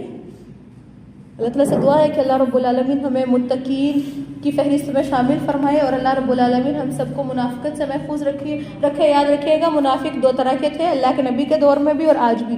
ایک ہوتے ہیں اعتقادی منافق اور ایک ہوتے ہیں عملی منافق. اعتقاد مطلب ایمان کے اعتبار سے وہ عیسائی، مطلب یوں سمجھ لیں کہ آج کے دور میں اگر کوئی مسلمان بھی اپنے آپ کو شو کرا رہا ہے اور وہ عیسائی بھی، لائک کبھی چرچ میں عبادت کر رہا ہے اور کبھی مسجد میں ہے، ٹھیک، یہ اعتقادی منافق دونوں طرف ساتھ لے کے چل رہا ہے. اور عملی منافق وہ جو ہم میں سے ہوتے ہیں، دونوں ہر دور میں رہے. ٹھیک. اللہ تعالیٰ نے فرمایا یا ایھا الناس اعبدوا ربکم الذی خلقکم والذین من قبلکم لعلکم تتقون. اے لوگوں اپنے رب کی عبادت کرو جس نے تمہیں پیدا کیا اور ان لوگوں کو بھی جو تم سے پہلے تھے، تاکہ تم بچ جاؤ اور تاکہ تم متقی بن جاؤ. عبادت کے بعد انسان متقی بنتا ہے. اور فرمایا وہ رب جس نے تمہارے لیے زمین کو بچھونا بنا دیا، آسمان کو چھت بنایا، آسمان سے پانی نازل کیا اور اس میں سے ہر طرح کے پھل نکال دیے جو تمہارے لیے رزق ہے. فلا تجعلوا للہ اندادا. وہ رب جس نے تمہیں اتنا کچھ عطا کیا، تمہیں بستر عطا کیا، تمہیں چھت عطا کی، تمہیں ہر طرح کا پھل عطا کیا، رزق کھانا کھاتے دیکھا کرے کیا کیا کچھ ہمارے رب نے ہمیں عطا کیا. لیکن اللہ تعالیٰ نے آگے کیا فرمایا؟ دیکھو تمہیں اتنا کچھ تمہارے رب نے عطا کیا، لہٰذا شکر کا تقاضا کیا ہے؟ فلا تجعلوا للہ اندادا. اس کے ساتھ کسی کو شریک نہ بناؤ. مانگنے میں بھی کسی کو شریک نہ بناؤ، عبادت میں بھی کسی کو شریک نہ بناؤ. اور فرمایا وَأَنْتُمْ تَعْلَمُونَ، حالانکہ تم ہر طرح کا علم بھی رکھتے ہو، تم جانتے ہو یہ سب کچھ کہ تمہیں یہ سب کچھ تمہارے رب کے سوا کسی اور نے عطا نہیں کیا. اگر تمہیں کسی چیز کے بارے میں شک ہو جو ہم نے اپنے بندے پر نازل کیا ہے، فَأْتُوا بِسُورَةٍ مِّن مِّثْلِهِ. شروع میں کیا فرمایا تھا؟ اس میں کوئی شک نہیں ہے. یہاں پہ کیا فرمایا؟ اگر شک ہے نا تو پھر اس جیسی ایک صورت خود بنا لو. الف لام میم حروف تو تمہارے پاس موجود ہیں، ملا لو، بنا لو کوئی صورت. فرمایا اور اپنے مددگاروں کو بھی بلا لو اللہ کے سوا اگر تم سچے ہو. مشرکین مکہ کا ایک ذہن تھا، وہ یہ سمجھتے تھے کہ اللہ کے نبی صلی اللہ علیہ وسلم پر کی جو ہیلپ کرنے میں جنات شامل ہیں. یاد رکھیے گا یہ لوگ جب شاعری کیا کرتے تھے، عرب کے دور کے لوگوں کی جو عمدہ جیسے کہتے ہابی تھی، ایک مشغلہ تھا، یہ لوگ بہت زیادہ شعر و شاعری کیا کرتے تھے. تو یہ لوگ کہا کرتے تھے ہمیں شاعری جنات ہمارے دلوں میں ڈالتے ہیں، وہ آ کے ہماری ہیلپ کرتے ہیں. ٹھیک. تو یہ اللہ کے نبی صلی اللہ علیہ وسلم کے بارے میں بھی سوچا کرتے تھے کہ شاید اللہ کے نبی صلی اللہ علیہ وسلم کو بھی ایسی ہی کچھ مخلوقات آ کے ہیلپ کرتی ہیں. تو اللہ تعالیٰ نے فرمایا اگر تم اپنی بات میں اتنے سچے ہو نا، تو جیسے تم اپنی شاعری کے لیے ادھر ادھر سے ہیلپ لیتے ہو، شیطانی رستے اختیار کرتے ہو، ایسے ہی قرآن لکھنے کے لیے بھی جس کی چاہو ہیلپ لے لو اگر تم اپنی بات میں سچے ہو. اگر تم نے ایسا نہ کیا اور فرمایا تم ایسا ہرگز نہیں کر سکتے، فاتقوا النار التي وقودها الناس والحجارة، تو اس آگ سے ڈرو جس کا ایندھن انسان اور پتھر ہیں، جو کافروں کے لیے تیار کی گئی ہے. اور ایمان والوں کو اور عمل صالح کرنے والوں کو خوشخبری دے دو کہ ان کے لیے جنتیں ہیں جن کے نیچے نہریں بہہ رہی ہیں. جب بھی ان کو وہاں جنت میں کوئی پھل دیا جائے گا وہ کہیں گے یہ تو ویسا ہی ہے جیسا ہمیں اس سے پہلے دیا گیا تھا، اور کہیں گے گے. فرمایا انہیں اللہ تعالیٰ نے فرمایا انہیں ایک دوسرے سے ملتا جلتا پھل دیا جائے گا. وَلَهُمْ فِيهَا أَزْوَاجٌ مُطَهَّرَةٌ وہاں ان کے لیے پاکیزہ زوج ہوں گے اور وہ ان میں ہمیشہ رہنے والے ہیں. جنت وہ واحد جگہ ہوگی جہاں سے انسانوں کو نہیں نکالا جائے گا, جہاں کی نعمتیں بھی دائمی ہوں گی. اور فرمایا ان اللہ لا یستحیی ان یضرب مثلا ما بعوضة فما فوقها, بے شک اللہ تعالیٰ شرم محسوس نہیں کرتا, آر محسوس نہیں کرتا کہ وہ ایک مچھر یا اس سے بھی کسی حقیر چیز کی مثال دے. تو رہے وہ لوگ جو ایمان لائے, وہ اس اپنے رب کی بات کی اطاعت کرتے ہیں کہ وہ برحق ہے, اور رہے وہ لوگ جنہوں نے کفر کیا, وہ کہتے ہیں کہ اللہ نے کیا ارادہ کیا ان مثالوں کے ذریعے. فرمایا یضل بہ کثیرا, اللہ بہت سے لوگوں کو ان چیزوں کے ذریعے گمراہ کر دیتا ہے. ویہدی بہ کثیرا, یہ قرآن ہی ہے, یہ قرآن کی مثالیں ہی ہیں جن کے ذریعے بہت سے لوگوں کو گمراہ کر دیا جاتا ہے, جن کے ذریعے بہت سے لوگوں کو ہدایت بھی دی جاتی ہے. اور گمراہ تو صرف اور صرف فاسق ہی ہوتے ہیں. جب قرآن پاک میں اللہ تعالیٰ نے مکڑی کی مثال دی کہ مشرکین کی جو عبادت یعنی جو بت پوجا کرتے ہیں بتوں کی, تو بتوں کی پوجا کرنا گویا ایسا ہے کہ کوئی انسان مکڑی کے گھر میں پناہ لے رہا ہے, مکڑی کے جالے پہ بھروسہ کر رہا ہے. آپ اس پہ ٹرسٹ کر سکتے ہیں؟ آپ سڑک میں مکڑی کا جالا بڑا سارا امیجن کیجئے, آپ اس میں بیٹھ کر کہیں یہ میرا گھر ہے, یہ بارش سے بچا لے گا, آندھی سے بچا لے گا, ہے ایک ہوا کا ہلکا سا جھونکا اس کو ختم کر دیتا ہے. تو جب اللہ تعالیٰ نے مکڑی کے گھر کی مثال دی تو مشرکین مکہ کہنے لگے یہ کیسا رب ہے جو کبھی مکڑی کی مثال دیتا ہے, کبھی کس چیز کی مثال دیتا ہے. وہ آگے ہم نے پڑھیں گے آپ آگے بھی انشاءاللہ کہ مکھی کے پر کو وہ مشرک یعنی وہ جو ان کے رب ہے وہ بنا نہیں سکتے. تو انہوں نے اعتراض کیا یہ کیسا رب ہے جو اتنی حقیر چیزوں کی مثالیں دیتا ہے. اللہ تعالیٰ نے فرمایا اللہ حال محسوس ہی نہیں کرتا, کیوں کیونکہ اس رب کا مقصد تم کو ہدایت دینا ہے. اور اللہ تعالیٰ قرآن میں مثالیں کیوں دیتے ہیں یاد رکھیے گا, رہنمائی دینے کے لیے. آپ ہم سب کی ایک ہی حالت ہے کہ اگر کوئی ہمیں مثال دے کے سمجھا دے تو بات یاد رہتی ہے, مثال بھی یاد رہتی ہے, سمجھ بھی آ جاتی ہے, ہمیشہ کے لیے بات یاد رہتی ہے. لیکن اگر مثال کے بغیر ایک لمبا لیکچر دے دیا جائے وہ بات یاد نہیں رہتی. تو اللہ رب العالمین نے مثالیں کیوں دیں تاکہ ہمیں قرآن سمجھ آ سکے.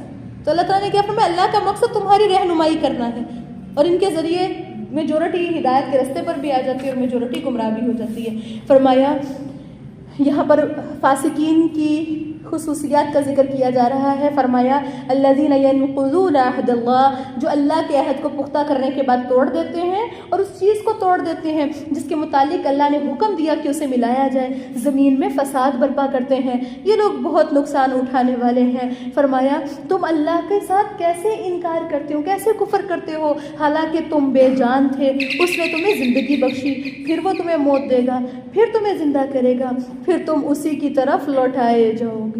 وہی ہے جس نے زمین میں جو کچھ بھی ہے سب کچھ تمہارے لیے پیدا کیا, پھر وہ آسمان کی طرف متوجہ ہوا اور اس کو درست کر کے 7 آسمان بنا دیا. وَهُوَ بِكُلِّ شَيْءٍ عَلِيمٌ, وہ ہر چیز پر مکمل علم رکھنے والا ہے. جب آپ کے رب نے فرشتوں سے کہا اے فرشتوں میں بے شک زمین میں ایک جانشین بنانے والا ہوں, انہوں نے کہا کیا تو اس میں ایسی مخلوق کو بنائے گا جو اس میں فساد کریں گے اور بہت سے خون بہائیں گے. اور کہنے لگے وَنَحْنُ نُسَبِّحُ بِحَمْدِكَ وَنُقَدِّسُ لَكَ, ہم تیری بڑی تعریف کے ساتھ ہر عیب سے پاک ہونا بھی بیان کرتے ہیں, تیری پاکیزگی بھی بیان کرتے ہیں. تو اللہ تعالیٰ نے فرمایا میں وہ جانتا ہوں جو تم نہیں جانتے. اللہ تعالیٰ نے فرمایا وَعَلَّمَ آدَمَ الْأَسْمَاءَ كُلَّهَا, آدم علیہ السلام کو بہت سے ناموں کا علم سکھا دیا گیا, پھر ان کو فرشتوں کے سامنے پیش کیا گیا, پھر فرمایا مجھے ان کے نام بتاؤ اگر تم اپنی بات میں سچے ہو. انہوں نے کہا تو پاک ہے, ہمیں کچھ علم نہیں مگر جو تو نے ہمیں سکھایا, بے شک تو ہی سب کچھ جاننے والا حکمت والا ہے. اللہ تعالیٰ نے فرمایا اے آدم علیہ السلام انہیں ان چیزوں کے نام بتاؤ.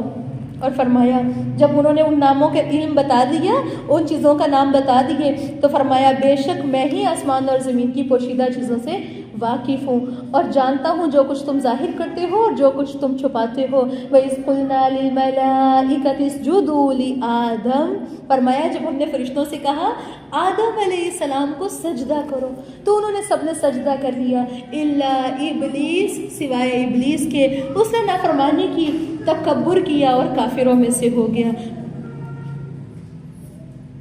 حدیث سے پتہ چلتا ہے کہ اب یعنی اللہ کے نبی صلی اللہ علیہ وسلم کی امت کے لیے یا اس شریعت کے لیے اللہ کے علاوہ کسی اور کے لیے بھی سجدہ کرنے پر پابندی لگا دی گئی، انسان سجدہ کسی کو بھی نہیں کر سکتا اللہ کے علاوہ، لیکن پہلے دور میں تعظیمی سجدے ہوا کرتے تھے، یہ تعظیمی سجدہ کرایا گیا تھا، عبادت کے لیے نہیں کرایا گیا تھا۔ اور جب ایک سجدے سے انکار کیا گیا، حالانکہ وہ تعظیمی تھا، وہ عبادت کا سجدہ نہیں تھا، اس کے باوجود ابلیس کو ابا واستکبر وکان من الکافرین، اس کی ہزاروں سال کی عبادت کو ابا واستکبر وکان من الکافرین 3 کوالٹیز بتا دی گئی، اس نے ایک انکار کیا، کیا کیا؟ ابا، نافرمان ہے یہ، واستکبر یہ متکبر بھی ہے، وکان من الکافرین کافر بھی ہے۔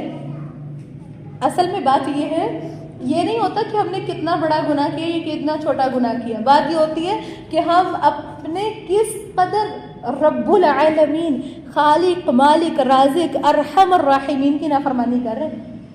اور پھر جب ہم انکار کرتے ہیں تو یاد رکھیے گا وہ رب ہمیں ہمارے اس اسٹیٹس سے ہٹا کے نیچے کر دیتے ہیں، ہمیں وہ ملا ہوا رتبہ، وہ ملی ہوئی عزت، وہ رسپیکٹ، یا اللہ کے ہاں جو ہمارا درجہ تھا وہ درجہ نہیں رہتا، ہم وہاں سے نیچے آ جاتے ہیں، اور ہم اس سے زیادہ نیچے اور اس سے زیادہ نیچے جائیں گے تو نیچے جہنم ہے۔ یاد رکھیے گا جنت اوپر کو اور جہنم نیچے، جہنم کی آگ نیچے گھڑے کی شکل میں، تو جو اوپر نہیں رہا وہ نیچے جاتا، اور نیچے کیا ہوگی؟ جہنم۔ یعنی جو اللہ کے مقربین میں شامل نہیں ہے، وہ سابقون السابقون اولئک المقربون میں شامل نہیں ہے، وہ خود بخود جہنم کے گڑھے میں۔ اور فرمایا وَقُلْنَا يَا آدَمُ اسْكُنْ أَنْتَ وَزَوْجُكَ الْجَنَّةَ، ہم نے کہا اے آدم علیہ السلام، آپ اور آپ کی بیوی دونوں جنت میں رہیے، اور تم دونوں جہاں سے جو چاہو کھاتے پیتے رہو، اور اس درخت کے پاس نہ جانا ورنہ تم دونوں ظالموں میں سے ہو جاؤ گے۔ تو اللہ تعالیٰ نے فرمایا ان دونوں کو شیطان نے پھسلا دیا اور ان دونوں کو وہاں سے نکلوا دیا وہ جس میں تھے۔ تو اللہ تعالیٰ نے فرمایا ہم نے ان سے کہا اہبطوا بعضکم لبعض عدو، اتر جاؤ۔ بات سمجھ رہے ہیں؟ ابلیس ایک سجدے سے انکاری ہوا، اس کو فرشتوں کے درجے سے ہٹا کے جنت میں بھیج دیا، وہ فرشتوں کے برابر تھا، فرشتوں کی صفت، اوپر سے نیچے ہو گیا۔ اس کے بعد مزید آدم علیہ السلام کو اللہ نے رتبہ دیا، ان سے ایک مسٹیک ہوئی، جسٹ ایک مسٹیک، ایک چیز تھی کہ اس کو نہیں دیکھنا، اس کو نہیں چھیڑنا، پوری جنت تمہاری۔ انہوں نے پوری چیزیں چھوڑ کے شیطان نے ورگلایا کس چیز کی طرف؟ جو ایک ممنوع ہے۔ اب اس طرف گئے، اللہ تعالیٰ نے کیا فرمایا وَقُلْنَا اهْبِطُوا، اب تم اتر جاؤ، گر جاؤ، نیچے چلے جاؤ۔ وہاں سے کہاں آ گئے؟ نیچے۔ اب اس کا ہرگز یہ مطلب نہیں ہے کہ آدم علیہ السلام اگر نہ جاتے تو ایسے نہ ہوتے، اصل میں اس واقعے سے ہمیں ایک سبق دیا گیا، اور آدم علیہ السلام کو بھی سمجھایا گیا اس ذریعے سے کہ دیکھو جب تم زمین میں جاؤ گے نا، تو جیسے یہاں پر تمہارے لیے پوری جنت حلال تھی، پوری جنت کی ہر چیز تمہاری اپنی تھی، ایک چیز تھی جو ممنوع ہے، اس کی طرف دیکھنا نہیں ہے، نو انٹری ہے، ٹھیک ہے، نہ دیکھنا ہے نہ چھیڑنا ہے۔ اور شیطان نے کیا کیا تمہارے ساتھ؟ جس چیز پہ پابندی تھی اسی کی طرف کھینچا۔ تو اللہ تعالیٰ نے آدم علیہ السلام کو بھی گویا یہ سمجھایا کہ دیکھو جب تم اس زمین پر جاؤ گے تو تمہارے پاس 98% چیزیں تمہاری اپنے لیے حلال ہوں گی، طیب ہوں گی، اور اس میں سے جسٹ 2% تمہارے لیے ناپاک، حرام ہوں گی، حرام۔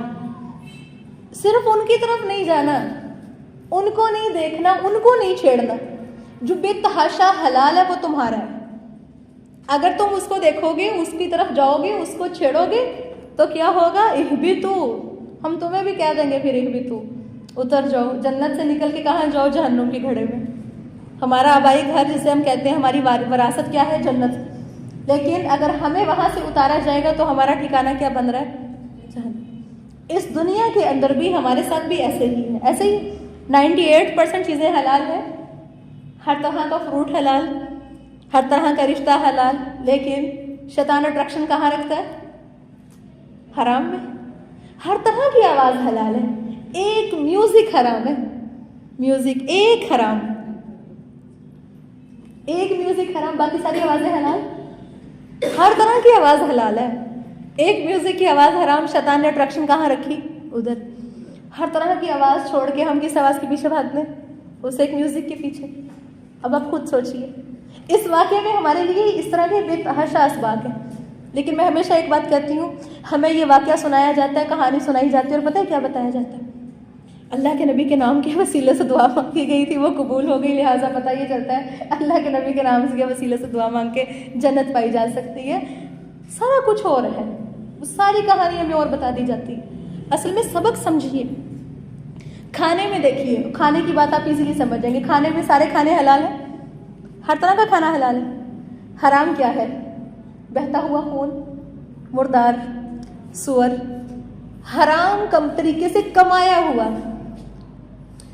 حلال آپ بے تحاشا کما سکتے ہیں، آپ ادھر سے 10 کی چیز لے کے ادھر 12 روپے کی بیچ کے 2 روپے آپ کے ہیں، 12 آپ کے ہو گئے، حلال ہے۔ آپ شیطان اٹریکشن کہاں رکھتا ہے؟ سود میں۔ حلال کمانے کے کروڑوں طریقے ہیں، شیطان نے اٹریکشن سود میں رکھی، شیطان نے اٹریکشن حرام میں رکھی، اور ہم بھی اس طرح بھاگے جا رہے ہیں۔ دیکھیں ہمارے اندر ایمان نہیں ہے نا، علم اللہ نے پہلے علم دیا تھا اور پھر انہیں پریکٹیکلی دکھایا کہ دیکھو تمہارے پاس علم ہے، اب نہیں گمراہ ہونا، اب نہیں ڈی ٹریک ہونا۔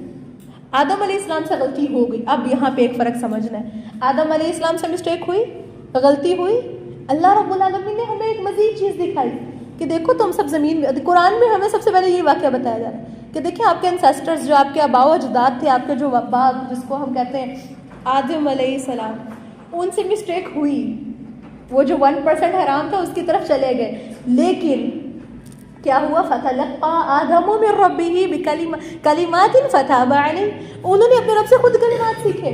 کیا کہا کہ اللہ ہم سے تو غلطی ہو گئی، ہمیں تو آئیڈیا ہی نہیں ہوا، تو اللہ اب آپ ہمیں بتائیں کہ ہم آپ سے معافی کیسے مانگیں۔ تو فَتَلَقَّى آدَمُ مِن رَّبِّهِ، اللہ تعالیٰ نے ان کو ایک دعا سکھائی، اور وہ دعا کیا تھی؟ ربنا ظلمنا انفسنا، پڑھیے آگے۔ ایک مسٹیک پیچھے کس سے ہوئی بتائیے؟ ابلیس سے۔ کیا کیا تھا اس نے؟ انکار کیا، لیکن بعد میں اس کو ریئلائز نہیں ہوا کہ میں نے غلط کیا۔ اللہ نے اس کے بارے میں کیا فرمایا؟ ابا واستکبر وکان من الکافرین۔ لیکن آدم علیہ السلام سے غلطی ہوئی، مسٹیک ہوئی، اللہ تعالیٰ سے دعا مانگی، معافی مانگی، اللہ تعالیٰ نے کیا کیا؟ معاف کر دیا۔ اور یہی طریقہ ہمارے لیے رکھا کہ دیکھو شیطان تمہارے لیے اٹریکشن پیدا کرے گا، تم حرام کی طرف جاؤ گے، لیکن وہ رب بڑا تواب ہے، وہ رب بڑا رحیم ہے۔ کب ہے؟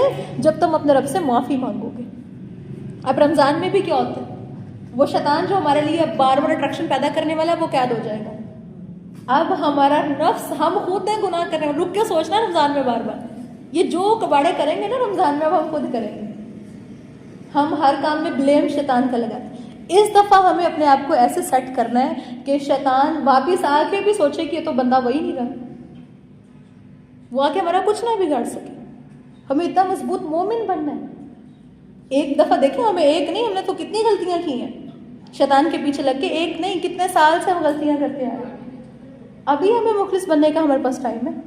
اور پھر اللہ تعالیٰ نے فرمایا قُلْنَا اهْبِطُوا مِنْهَا جَمِيعًا، ہم نے کہا تم سب کے سب اس جنت سے نکل کے دنیا میں چلے جاؤ۔ اب یہ ہے بات، فَإِمَّا يَأْتِيَنَّكُم مِّنِّي هُدًى، تمہارے پاس میرے پاس سے ہدایت آئے گی، جو کوئی اس ہدایت کی پیروی کرے گا اس پر نہ کسی قسم کا خوف ہوگا، نہ وہ غمگین ہوں گے۔ اور وہ لوگ جنہوں نے کفر کیا اور ہماری آیات کو جھٹلایا، یہ لوگ جہنمی ہیں، یہ لوگ آگ والے ہیں اور اس آگ میں ہمیشہ رہیں گے۔ آدم علیہ السلام جنت میں اللہ کے پاس تھے، اللہ تعالیٰ سے ڈائریکٹلی ہم کلام ہو رہے تھے، باتیں کر رہے تھے، لیکن اللہ تعالیٰ نے کیا فرمایا؟ اب تم چونکہ دور جا رہے ہو نا مجھ سے، تو اب تمہارے پاس میری طرف سے ہدایت آئے گی۔ ہدایت، ذالک الکتاب لا ریب فیہ ھدی، یہ قرآن کیا ہے؟ ہدایت ہے۔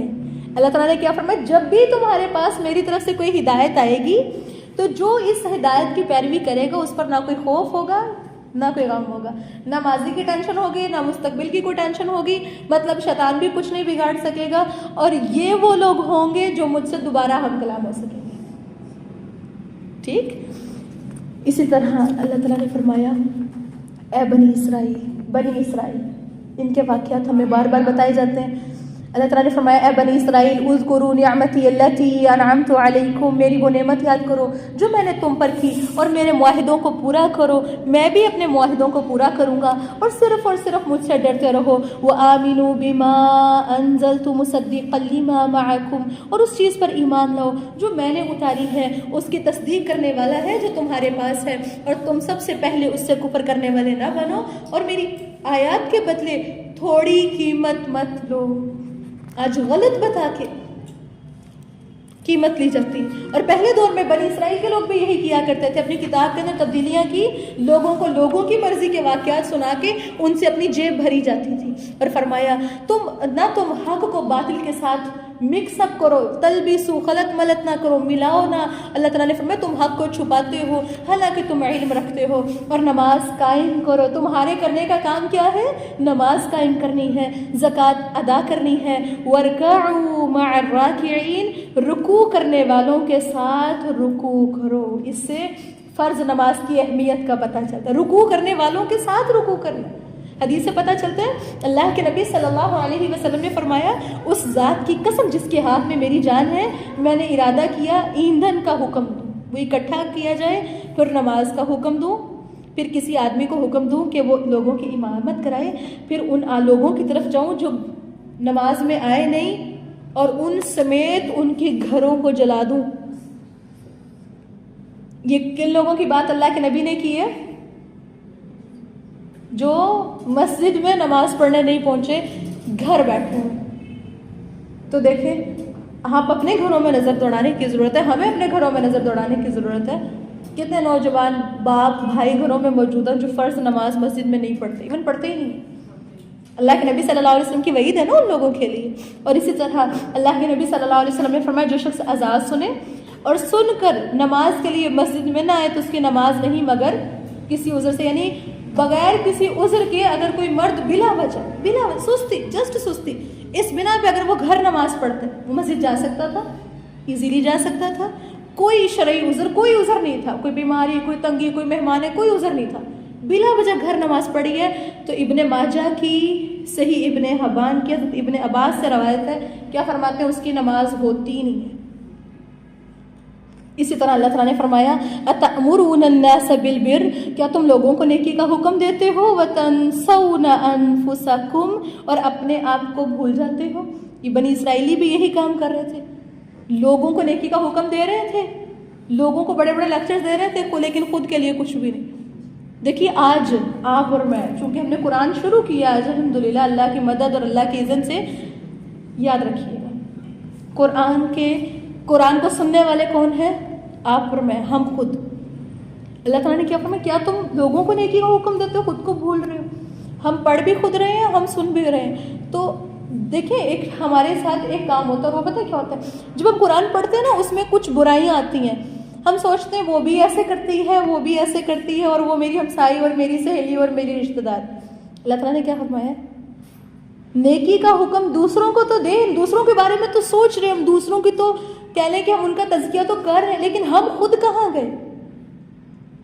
قرآن کے پہلے مخاطب ہم خود ہیں، ہمیں پہلے خود کو رکھ کے چیک کرنا ہے، آیا میں ایسے تو نہیں کرتی، آیا میرے اندر تو یہ برائی نہیں، پھر اس کے بعد سوچنے ہے کہ ہاں اب وہ ایسے کری، اب میں اس کو سمجھاؤں۔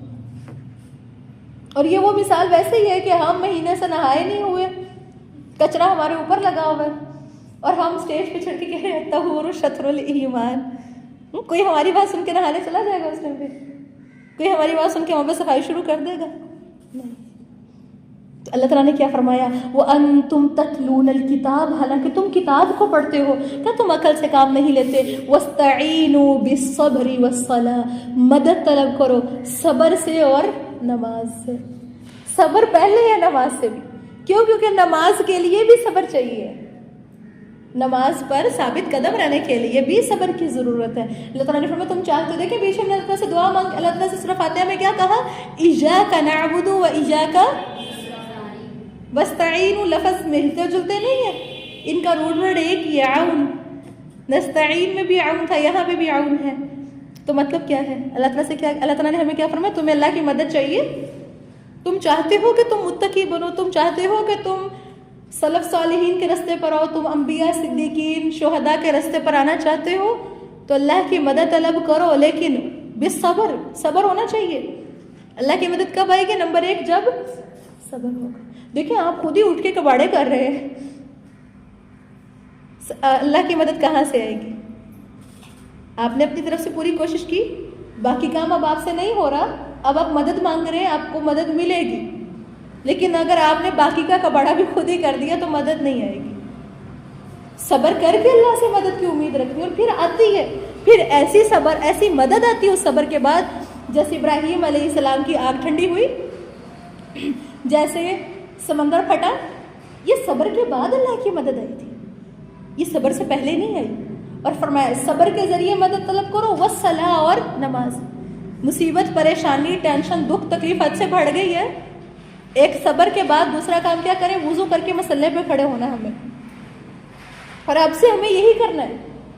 ٹینشن لیتے جائیں گے, بڑھتی جائے گی. ہمارے پاس تو سورس ہے, قیمتی ہتھیار ہے, ایک ایسا ہتھیار ہے جس سے اللہ کی مدد بہت جلد ہمارے پاس آئے گی. اور فرمایا وَإِنَّهَا لَكَبِيرَةٌ, یہ بہت بڑی بڑی چیزیں ہیں. صبر کرنا اور نماز پڑھنا بہت بھاری چیزیں, لیکن ہر کسی کے لیے نہیں. إِلَّا عَلَى الْخَاشِعِينَ, جن کے دل میں خشوع ہے نا, اپنے رب کے لیے عاجزی ہے نا, ان لوگوں کے لیے صبر کرنا اور نماز پڑھنا بہت آسان چیز ہے. اور فرمایا الذین یظنون انہم ملاقو, نماز پڑھتے کون ہے؟ صبر کن کے لیے آسان ہے؟ جن کو یہ یقین ہے کہ میں اپنے رب سے ملنے والا ہوں. یہاں پہ یاد رکھیے گا, اس ملاقات سے مراد قیامت کی ملاقات نہیں ہے, کیونکہ اس کے لیے علیحدہ لفظ آیا وَأَنَّهُمْ إِلَيْهِ راجعون, وہ اپنے رب کی طرف لوٹ کر جانے والے ہیں. یہ بہت اہم بات ہے, رک کے سمجھ لیں, ہم یہیں پہ ختم کریں گے, آگے نہیں میں جاؤں گی. صبر اور نماز بہت مشکل ہے. الا علی الخاشعین, خشوع کرنے والوں کے لیے نہیں. اب خشوع کرنے والے کون ہیں؟ جو یہ جانتے ہیں, ان کو یظنون ان, لفظ آپ جانتے ہیں, ظنہ کے بعد اگر ان ہو تو اس کا معنی گمان نہیں بلکہ یقین ہے, گارنٹی ہے. ان کو گارنٹی کس چیز کی ہے؟ انہم ملاقو ربہم, کہ وہ اپنے رب سے ملاقات کریں گے. کب ملاقات کریں گے؟ نماز میں. دنیا ان کو اذیت دے رہی ہے, دنیا ان کو ٹینشن دے رہی ہے, یہ دنیا ان کے ساتھ برا بھلا کر رہی ہے, مسئلے پہ کون پہنچے گا اس ٹائم پہ؟ جس کو یہ گارنٹی ہے کہ میں نے نماز میں تو اپنے رب سے کلام کر لینا ہے, نماز میں نے اپنے رب کو سارا دکھ سنا دینا ہے. کیوں؟ کیونکہ دیکھیں ایک لفظ ہے وہ اپنے رب سے ملاقات کرنے والے ہیں, اور آگے آیا وہ اپنے رب کی طرف لوٹ کر جانے والے ہیں. دیکھیں پھر لوٹ کر جانے والے کی تو بات کرنے کی ضرورت ہی نہیں تھی, کہ وہ قیامت کے دن اپنے رب سے ملنے والے ہیں, تو بات تو کہاں ختم ہو گئی تھی. آپ کو علیحدہ سے بتانے کی ضرورت ہے کہ وہ لوٹ کر جائیں گے. وہ کیا ہے؟ مطلب ہے کہ مرنے کے بعد اپنے رب کی طرف جانا ہے, لیکن ابھی ابھی وہ جب وضو کر کے جانماز پہ کھڑے ہوں گے, وہ نماز پڑھیں گے, صبر کے بعد نماز پڑھیں گے, تو انہم ملاقو, کہتے ہیں نا نماز رب سے کلام ہے, ہم کلام ہوتے ہیں نماز اپنے رب سے. یاد کیجیے موسیٰ علیہ السلام کو اللہ تعالیٰ نے کیا فرمایا تھا؟ وَأَقِمِ الصَّلَاةَ لِذِكْرِي, میری یاد جب بھی آئے, مجھ سے جب بھی بات کرنی ہو, ہم آگے پڑھیں گے, تمہیں یہ وادی طویٰ ڈھونڈنے کی ضرورت نہیں ہے. تمہیں کہاں جانا ہوگا؟ اقیم الصلاۃ, نماز پڑھنی ہے. جب جب میری یاد ہے تو مجھ سے بات کرو گے, اس ٹائم پہ میں تمہاری بات سنوں گا, تمہاری بات کا جواب دوں گا. تو مطلب کہنے کا یہ ہے, ان شارٹ یہ ہے کہ جب ہم کسی مصیبت کے وقت یا اپنی عام روٹین میں ہم صبر سے کام لیتے ہیں اور نماز پڑھتے ہیں, تو گویا ہم اپنے رب سے ملاقات کرتے ہیں, اپنے رب سے اپنی ہر بات گویا شیئر کر رہے ہوتے ہیں. اللہ تعالیٰ سے دعا ہے کہ اللہ رب العالمین صحیح معنوں میں ہمیں صبر کرنے والا اور ہمیں نمازی بنائے. وآخر دعوانا ان الحمد للہ رب العالمین. سبحانک اللہم وبحمدک, نشہد ان لا الہ الا انت, نستغفرک ونتوب الیک.